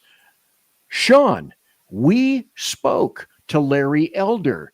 Did we not? And we have photographs of Larry Elder, do we not, when we met him at Freedom Fest in 2017. And I was unaware that he was a libertarian at the time. One of the coolest, sharpest guys ever. And I will never forget what he said. And this isn't a black-white thing. This is a Larry Elder thing. He said, the formula for achieving middle-class success, if you want it, is simple. 1, finish high school. 2, don't have a kid before the age of 20. And 3, get married before you have the kid. Applicable to anyone and everyone ad nauseum infinitum. Excelsior. It's just, my God, Sean, what impression did you have of Larry? I mean, you Larry spoke to Elder. him. I just took the photographs. You spoke to him. Larry Elder was one of those people that you talk to, and as smart as you think you might be, about 30 seconds into the conversation, you're like, oh, I guess I'm a dullard. I didn't realize just how dumb I am. 30 seconds into the conversation, Sean's be like, I'll be over in the corner with my crayons and my juice box. Yeah, we had bourbon there, so it was bourbon. No, but he is unbelievably intelligent. Like you said, he's unbelievably sharp. His ability to recall statistics is incredible. Oh my God. And he is also one of the nicest human beings that you could possibly meet. He was sweet as pie, and not just to us, and not because we were on the air. You watch him with everybody up there, and once people realized who it was, he was getting swarmed on a regular basis, and he was just incredible. He was just an awesome guy. He should have won California governor, but he was well, number one, too smart for the state. I think he got cheated. Yeah, he did. He was fighting the Republican Party. Well, he's too smart for the state. That's the problem. They're used to people like Gavin Newsom, who just speaks in a whole bunch of bullshit and says a lot and does nothing and uses small words, but he does this a lot. So people are like, oh, he's just like me. And unfortunately, you have to actually be able to sit and listen for an extended period of time to obtain the information that's coming from Larry, because there is a bunch of information. And I honestly feel he was just too smart for the state for people to understand it. It's sad, but it's true. Well, it is. And, every one of us, there are a few people that I've come across, maybe that I've met personally, 3. And then I'd like any of you to weigh in on this. There have been 3 people that I've met in my life who are the fastest thinkers I've ever encountered. One of them was our association president, Wendell Phillips. The guy could think on his feet and was probably a good 5 to 6 steps ahead of you when you began speaking to him. I would place Larry Elder into that category. And then there was another guy, Judge Ransom, in the Sacramento Superior Court. I'll never forget the time that I was going to get a warrant signed by Judge Ransom. And I made the mistake of peeking through the open door while his court was in session, because at the time I didn't know how to get back behind to get his clerk. He stopped court, motioned me in, read the warrant, signed the warrant, while also fielding questions from the defense and the prosecution simultaneously, as in, holy fuck, what have I stepped into? This guy is like a mental god. And before we wrap up, before we go to the bottom of the hour break, have you guys encountered people like that? Oh yeah. One of them's in the chat and has a very self-deprecating sense of humor. He's probably one of the smartest people I know. He's currently writing coding to automate his damn show, and I'm over here in awe of everything he's doing. Oh, well, yeah. I think you're probably talking about that guy. That kind of individual. And I responded to Cosmic Bard earlier, and he went into Twitter on, well, with my new show, I want to do this, and I said, dude, you lost me at want. Okay, anything following that, I just. Well, as you pointed out with Steven yesterday, you were both fellow techno Luddites, so yeah. Oh well, yeah. Cosmic Bard, no, he's not. Anybody else have an individual that just, when you're in front of them and you speak to them and you notice that they have a presence, if you will, and you're predominantly astounded that they can field so many things at once? Earl, it's okay to say me. I won't be embarrassed.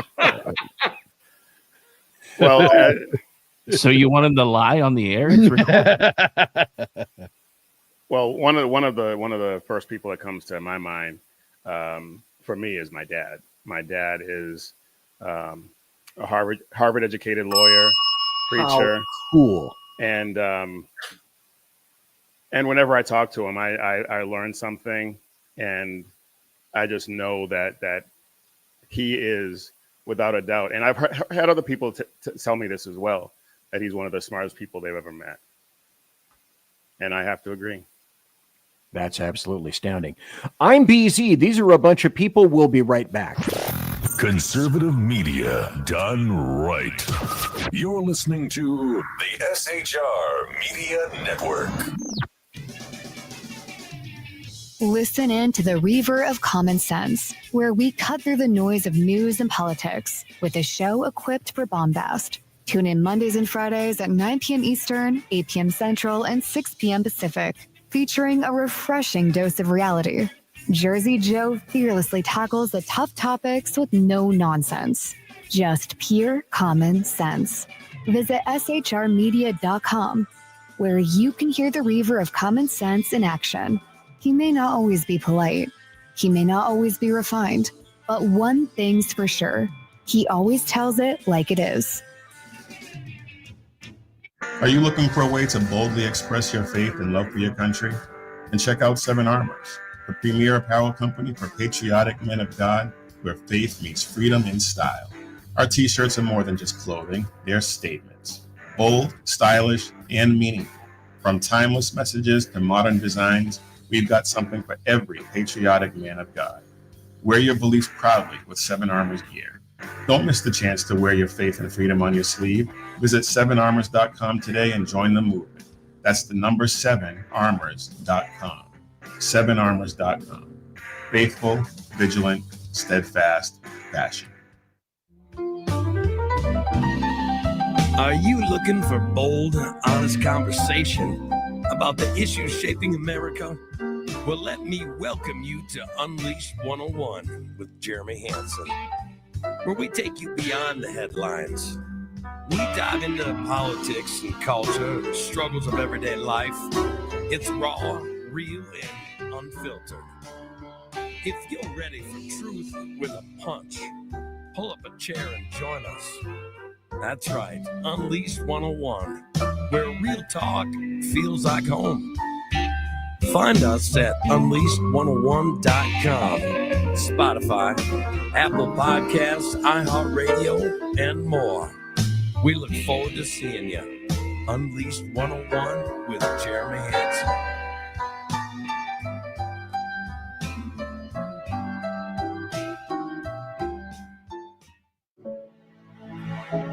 Freedom.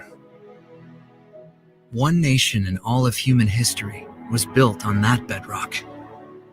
Ours. A republic of the people, by the people, and for the people. Self-government requires freedom, just as freedom requires an individual willingness to self-govern. Freedom has made America exceptional, but it can only last as long as you and I seek the good, as expressed by the laws of nature and nature's God. It can only last if you and I choose to act as people of character. Forging character has been the pursuit of Hillsdale College since 1844.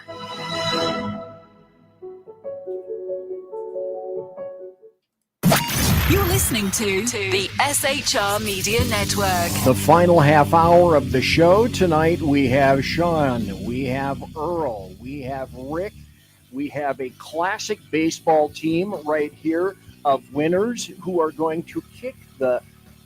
Well, I can't say that. Great folks. And I have to say this.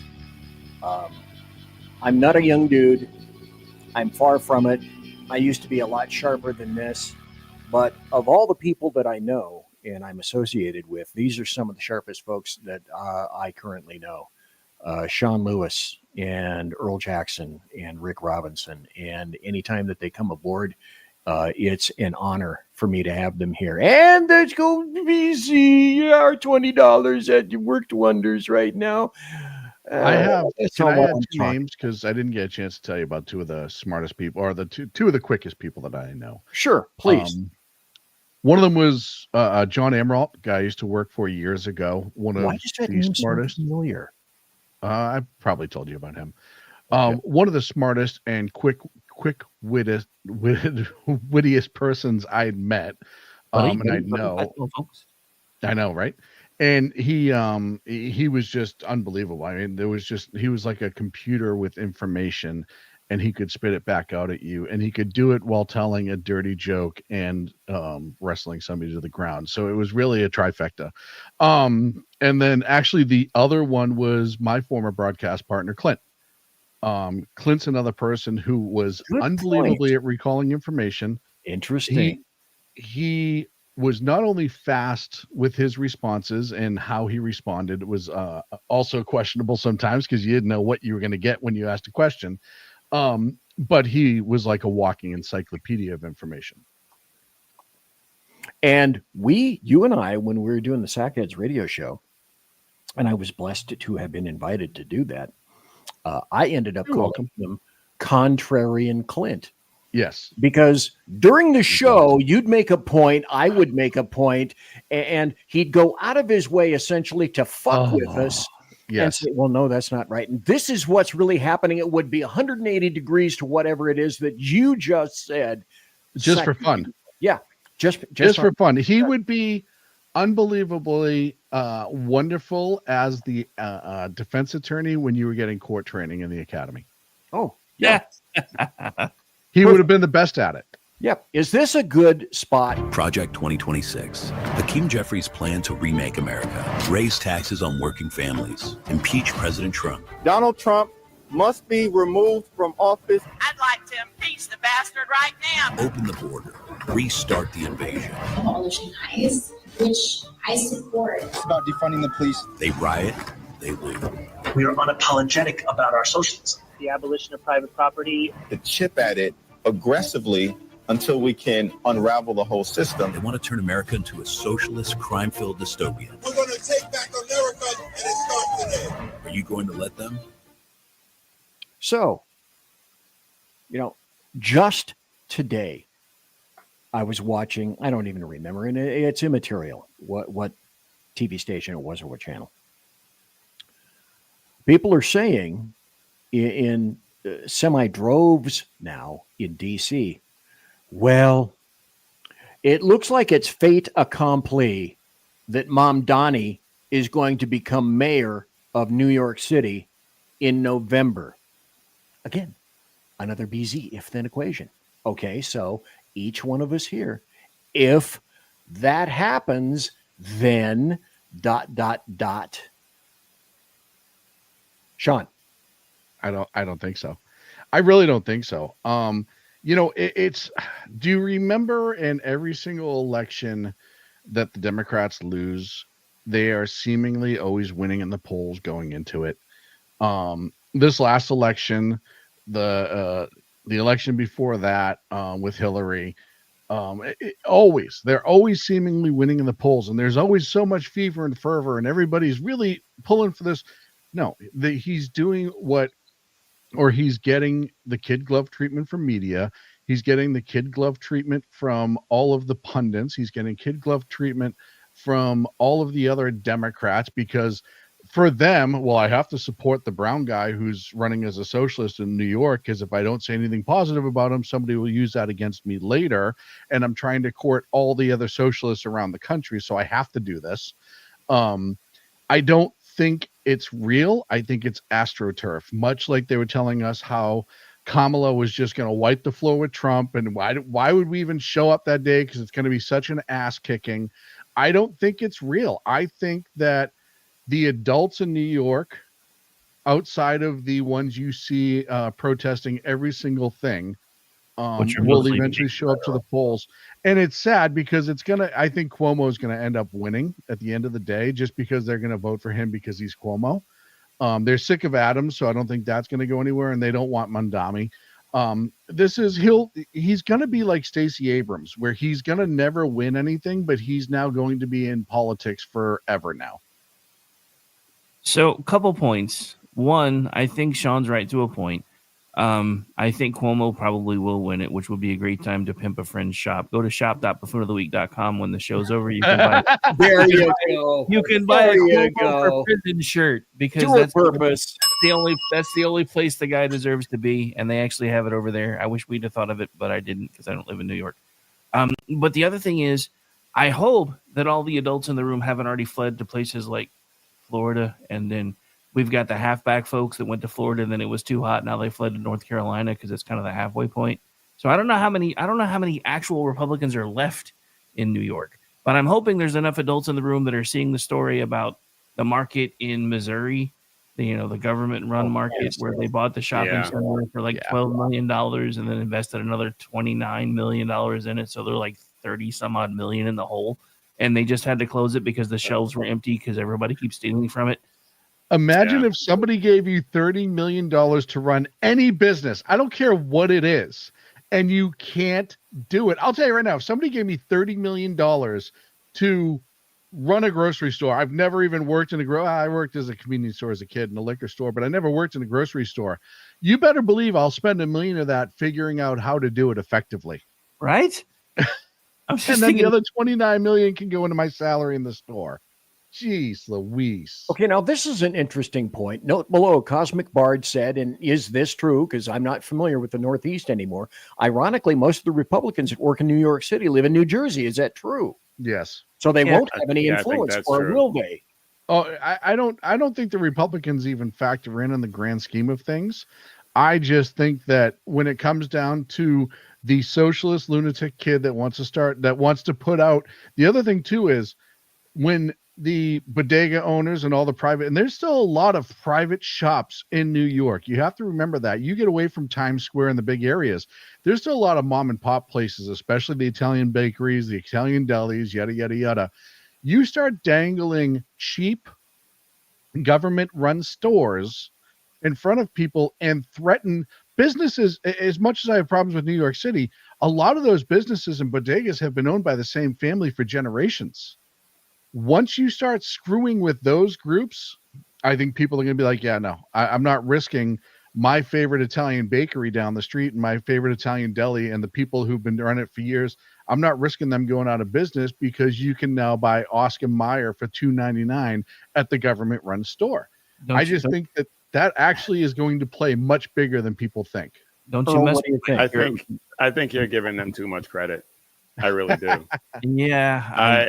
I don't think I'm not going to say I think Mamdani is a fait accompli, but I think Cuomo or Sliwa, I think he's probably done anyway. But yeah, it's gonna take a lot of work to get him out of that front runner spot, and I really think that.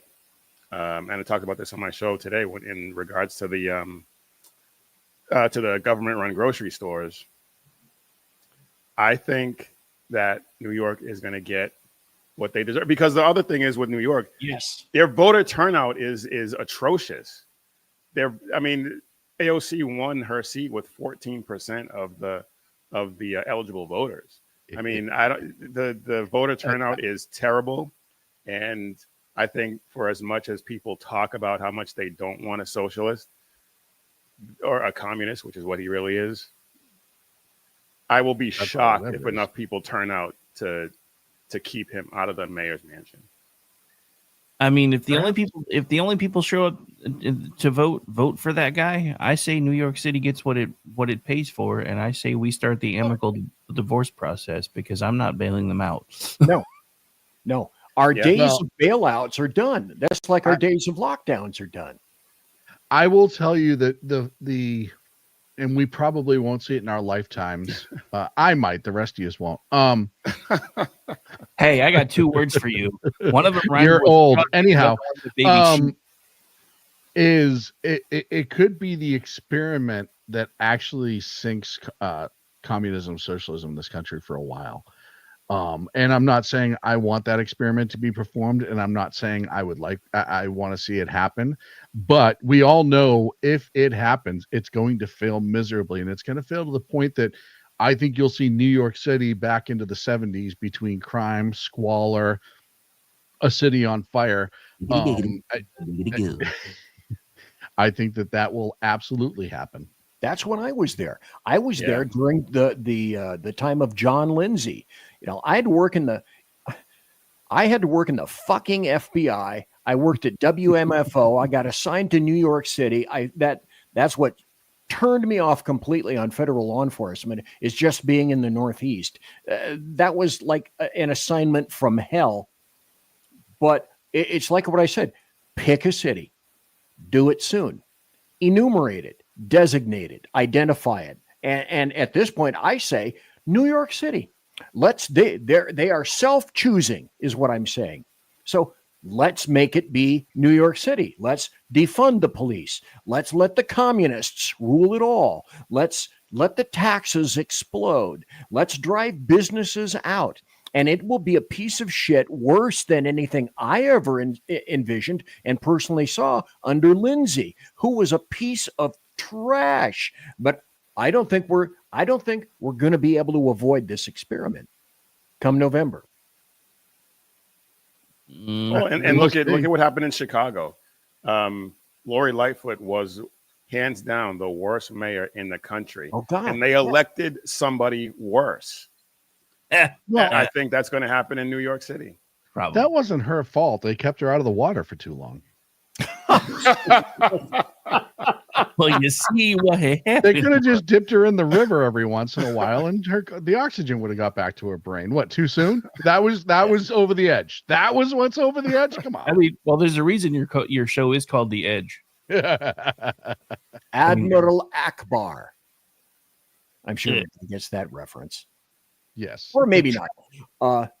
In any event, I think that's going to be a self-fulfilling prophecy. Oh, yeah. No, I mean, look, if they do it, it's the equivalent of all of them jumping onto a wooden ship and then sitting the middle of the ship on fire in the middle of the ocean just to see what happens. You know what we do? If they elect the socialist bastard, we just wall it off like the movie. Well, that's what Steve said. Make Snake Plissken. That's what gave me the idea. Yeah, I was going to say, somebody in the chat mentioned Snake Plissken, and I think that's going to be more applicable than you could possibly think. Yeah, Snake Plissken, I thought you were dead. This is California right now, though. And this is a great sales pitch, isn't it? Music.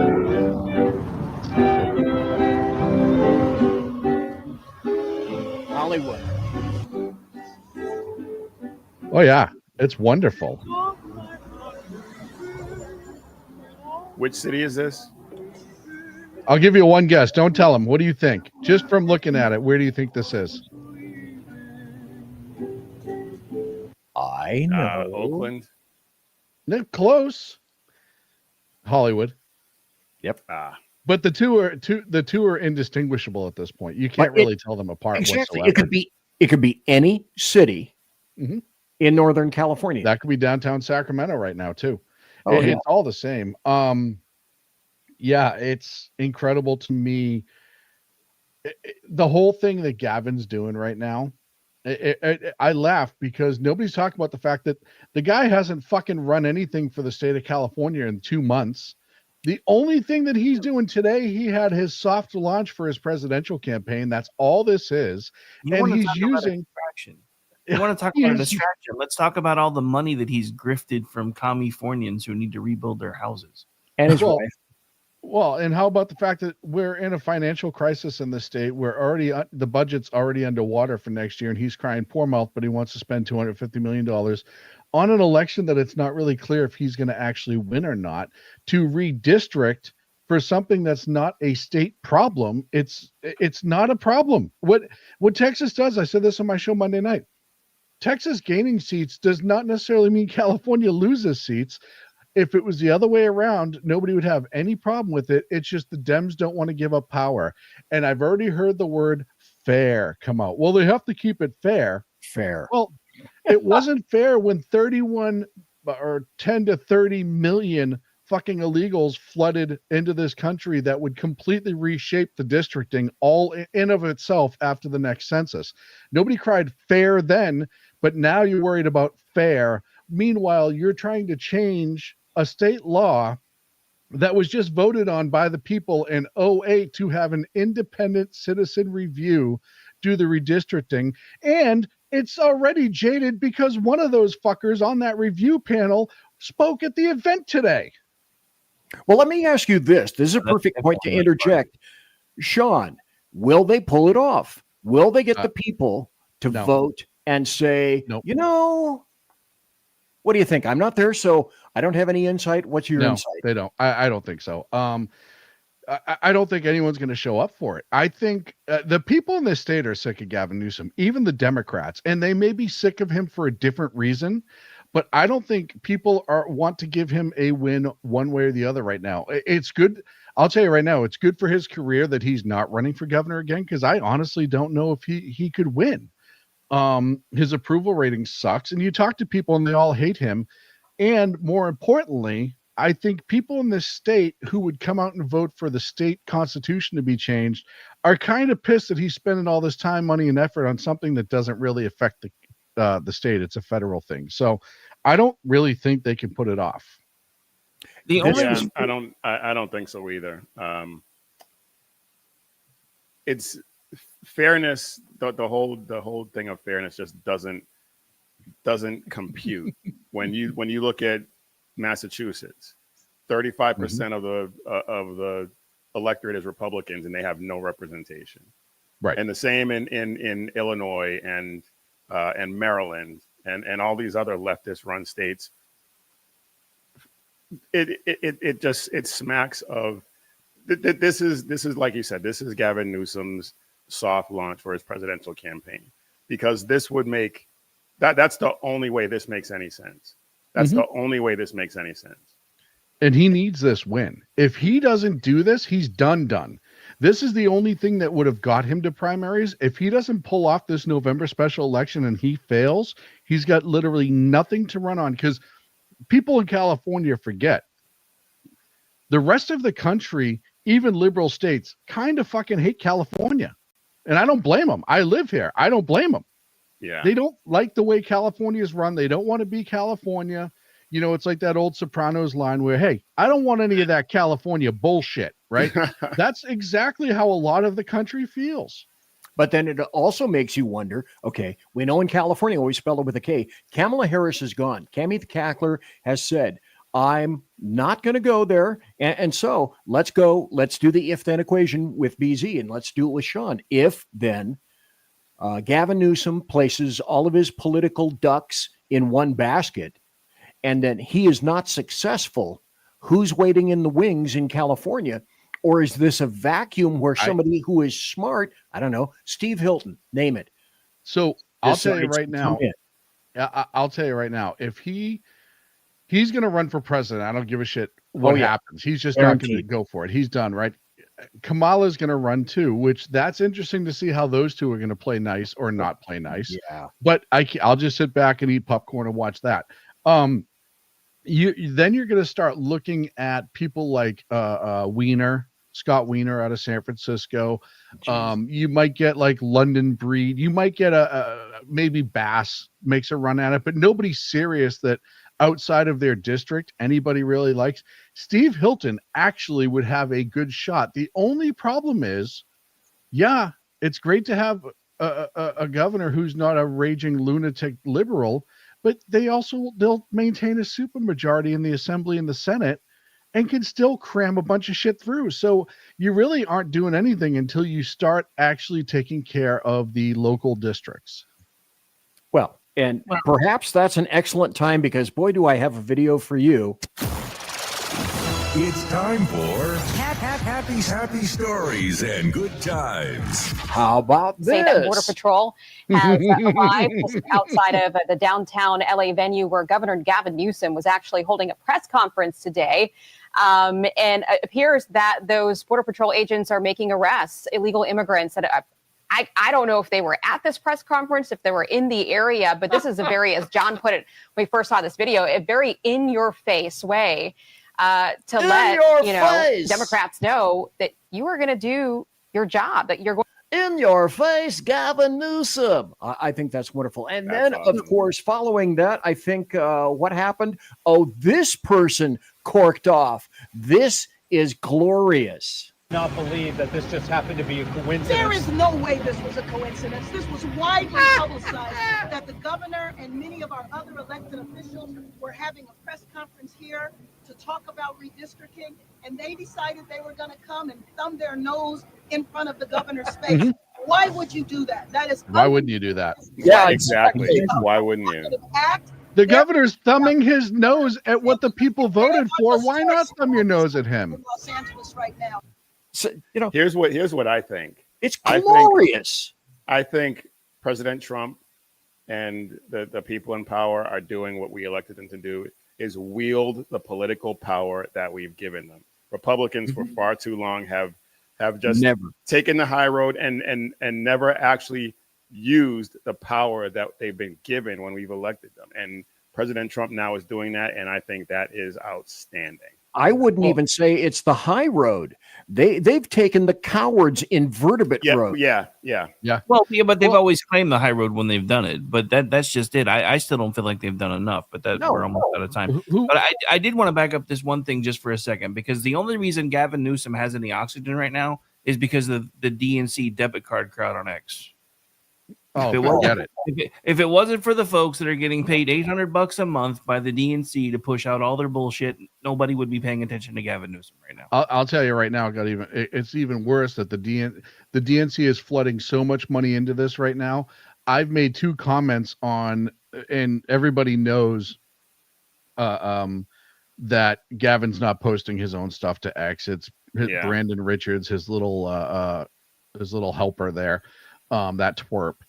So, but I've commented on 2 of those posts, and the amount of bots, and this is how you tell a bot on social media. It's really simple. They have a 10-year-old account or 5-year-old account. They only have like 200 people to follow. Well, if you're active, you'll have 500 porn bots following you on X, like just by default. So it shows that you only fire up that account when you're being paid to, and it's the bot farms active. And all of them will give you like 2-word responses, insult you somehow, or just say, "Oh, he's triggered," and run away. So I was calling them all out on it today, and they were going batshit crazy about it. I was like, "Hey, look, you have a 10-year-old account. You only have 147 people that's following you. You must be part of the bot farm." And they would just come back with like 5-word responses, and then 8 seconds later, another account that's almost identical would respond the same type of thing, and I'd go through the whole process again. But this tells you how nervous they are about the midterms and how badly they need these 5 seats in California to feel like they're going to be even in play at the midterms. Oh, dude, you kicked over the bot farm. I scrolled through that stuff that you were doing. I went, whoa, that's fun. Oh, that's fun. Oh, that's fun. That's stupid. That's a bot farm. That's a hive. That's a beehive. Kicked it right over. I was so damn proud of you, mister. Yeah, thank you. Thank you very much. That's how I knew I was close to the mark. Oh, yeah, baby. Okay, well, let me do this. Let me go over something. Let me go over, wax on, wax off some things. Show me some of the floor. Yes, certainly. So let me start, and I want to end up with Sean. So, Rick, if you would tell us about your show of shows, and what's coming up next, if you would, please, sir. All right. Well, tomorrow we have the extended edition of the Rick Robinson Show, so it'll be from 10 a.m. to 1 p.m. Eastern time, because we do the Friday news roundup, and from the noon to 1 hour with Brad Slager from 7 a.m. Pacific, right? Just want to make sure that I get it. 7 a.m. Pacific. Yes. So come in for the last hour, so you're not crotchety. It's good. You have a hall pass. I won't even give you a demerit. Just come in for the last hour, since we're doing the extended. And then Saturday night Friday night I do he said she said with the lovely Aggie Rican. That's more of we kind of pick a topic and have fun for about an hour and a half with it. Saturday night, I'll be pushing buttons for the Front Porch Forensics Crew, which is our true crime drama that we do. Well, true crime podcast that we do every Saturday. That starts at 8 p.m. Eastern. Sunday night, I'll be pushing buttons for Corin Nimick and Corin's Reading Room. Yes, Jonas Quinn is on my network. I just want to point that out. And we do that show 7 p.m. Eastern time every Sunday. And then Monday night, usually America Off the Rails, sometime around 10, usually an opening act for that guy right over there. Before I ship him over, I used to ship up to Boston with the Dropkick Murphys, but then I got a letter that said no more of that. No, please, no more. That's sad. I love those guys. Apparently, they don't like us. Yeah, they want their money. Well, that's just it. I even showed them the proof that I pay for the licensing. And they're like, yeah, even with the licensing, we can still tell you no, and we're telling you no. I'm like, okay, thanks. It might have something to do with me. I'm just saying. No, it has everything to do with the fact that they hate Trump. They actually were just they just had like a big old meltdown in one of their concerts. Yeah, I heard about that. And I got an email like 2 weeks later, by a week later, we're like, we've noticed you've been playing this song. We're asking you to quit. I'm like, fine, whatever. Go ahead, be that way, bastard. But anyway, so yeah, that's pretty much it. And then because otherwise I'd be here till like 1 o'clock in the morning. Tell everybody everything I do. Speaking of which, my name is Rick Robinson. I'm a workaholic. My last meeting was forever ago. In case you're wondering. Exactly. So Rick, thanks for being here, sir. Appreciate it. I swear. Well, okay, I kind of maybe pinky swear like this that I'll try to be there at 7 o'clock tomorrow morning. Dude, don't. Just come in when you can. It's just fine. don't. Josh, don't. Just come in when you can. It's fine. It's okay. And the water's fine. Rick, seriously, thanks for being here tonight, sir. It's been fun, gents. Have a good night. Okay, take care. And also, this gentleman, let me see if I can. Okay, why can't I do this now? Nope. There we go. There we go. Someday I'll get this learnt. And also, Earl Jackson. Now, you had your last show this morning, but what have you got upcoming, and when can your show be heard, and where can it be seen, sir? My show is every Tuesday and Thursday at 11 a.m. Central. And I am thinking about, I'm contemplating, praying about extending the show to 90 minutes. I tend to go over and I always have stuff prepared that I don't get to, and then by the time the next show rolls around, it's kind of outdated. So I'm thinking about doing a 90-minute show. We'll see what happens with that. Okay. But like I said, every Tuesday and Thursday at 11, and I'm going to try and make some more appearances on you guys' shows. I have a full-time job, unfortunately, at the moment, so that eats into some time. The whining. I'm not an overachiever like Rick, so there you go. None of us are. So we'll see you next Tuesday, and thank you for being here tonight, sir, and thank you for staying up so late. Absolutely, it's been a pleasure. Have a good one. Right. Earl, see you, buddy. Care. And then, of course, then there were two people left, and it would be something similar to, okay, now I think this is important.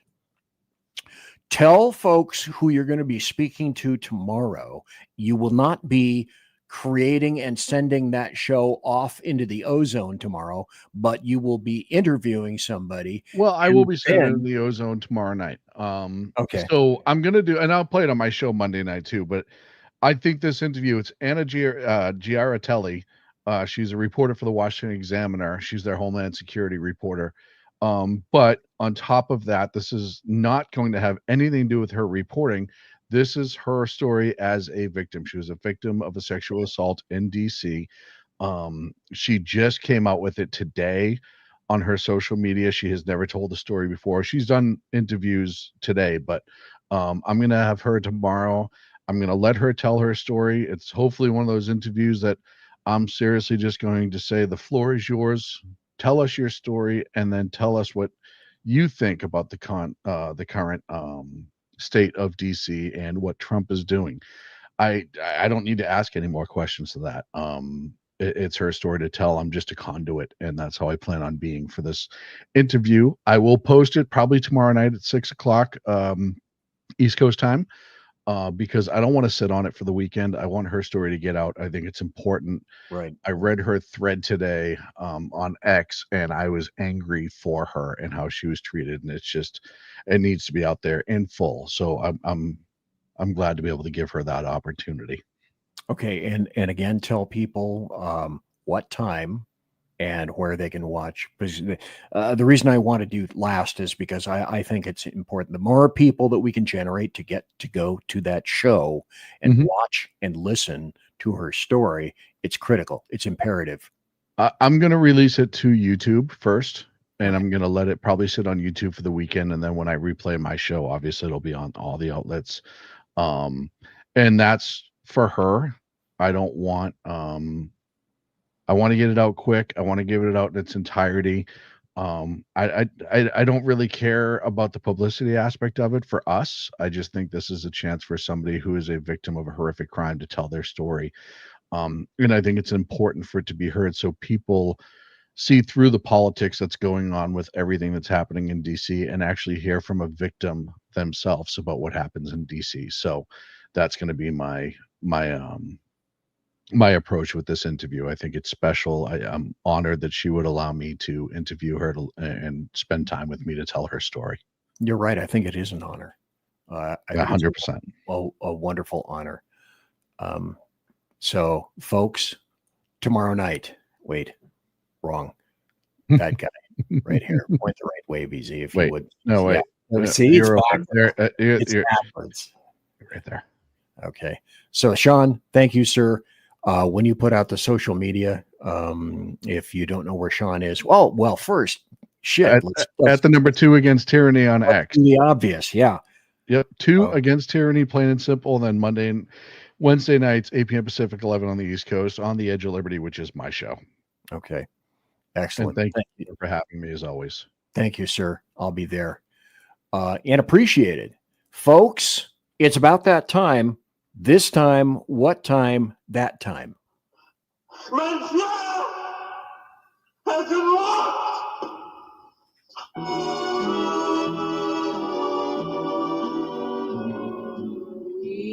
So, ladies and gentlemen, boys and girls, children of all ages, thanks for listening to BZ's Berserk Bobcat Saloon radio show, live and direct right here on the SHR Media Network. It was a pleasure to be able to come to you. I don't know, some people don't like getting a bunch of people together. I do. Well, number one, because I'm a lazy ass and I don't have to talk as much. I mean, that's obvious. But number two, the people that I get on the show when I have a big round table like this are some of the finest people that you're gonna discover. Sackhead Sean and Big E, Earl Jackson, and Rick Robinson from KLRN, all fabulous individuals. And thanks to everybody for being here. Great people, great time.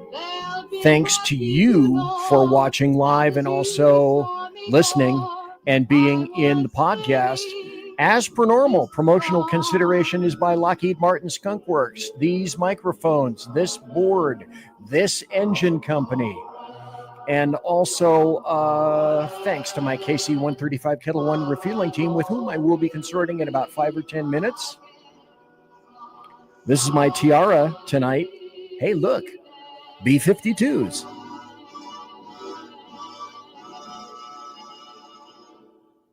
Everybody quiet down now and get some sleep. Good night, everybody. Good night, Mama. Good night, Ben. Good night, everyone. Good night, Mama. Good night, Daddy. Good night, children. Good night, Daddy. Good night, Elizabeth. Good night, John Boy. Good night, Jim Bob. Good night, Jim Bob. Good night, Jim Bob. What's going on? I was asleep. What's everybody doing? Good night, Good night, Jim Bob.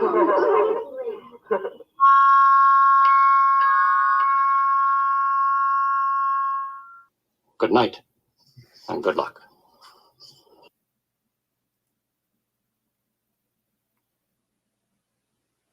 But wait, isn't a BZ show kind of like a Marvel movie? Shouldn't you wait a moment or two before you get up? Because sometimes you miss the last scene. seems to me that I need to clear the comments baffles. And that's what I'm going to do. I think that's going to be a great show tomorrow that Sean is going to have. And bring the ringmaster is a kick-ass game. I'm not sure I know what that game is. Phantom gets to go to sleep.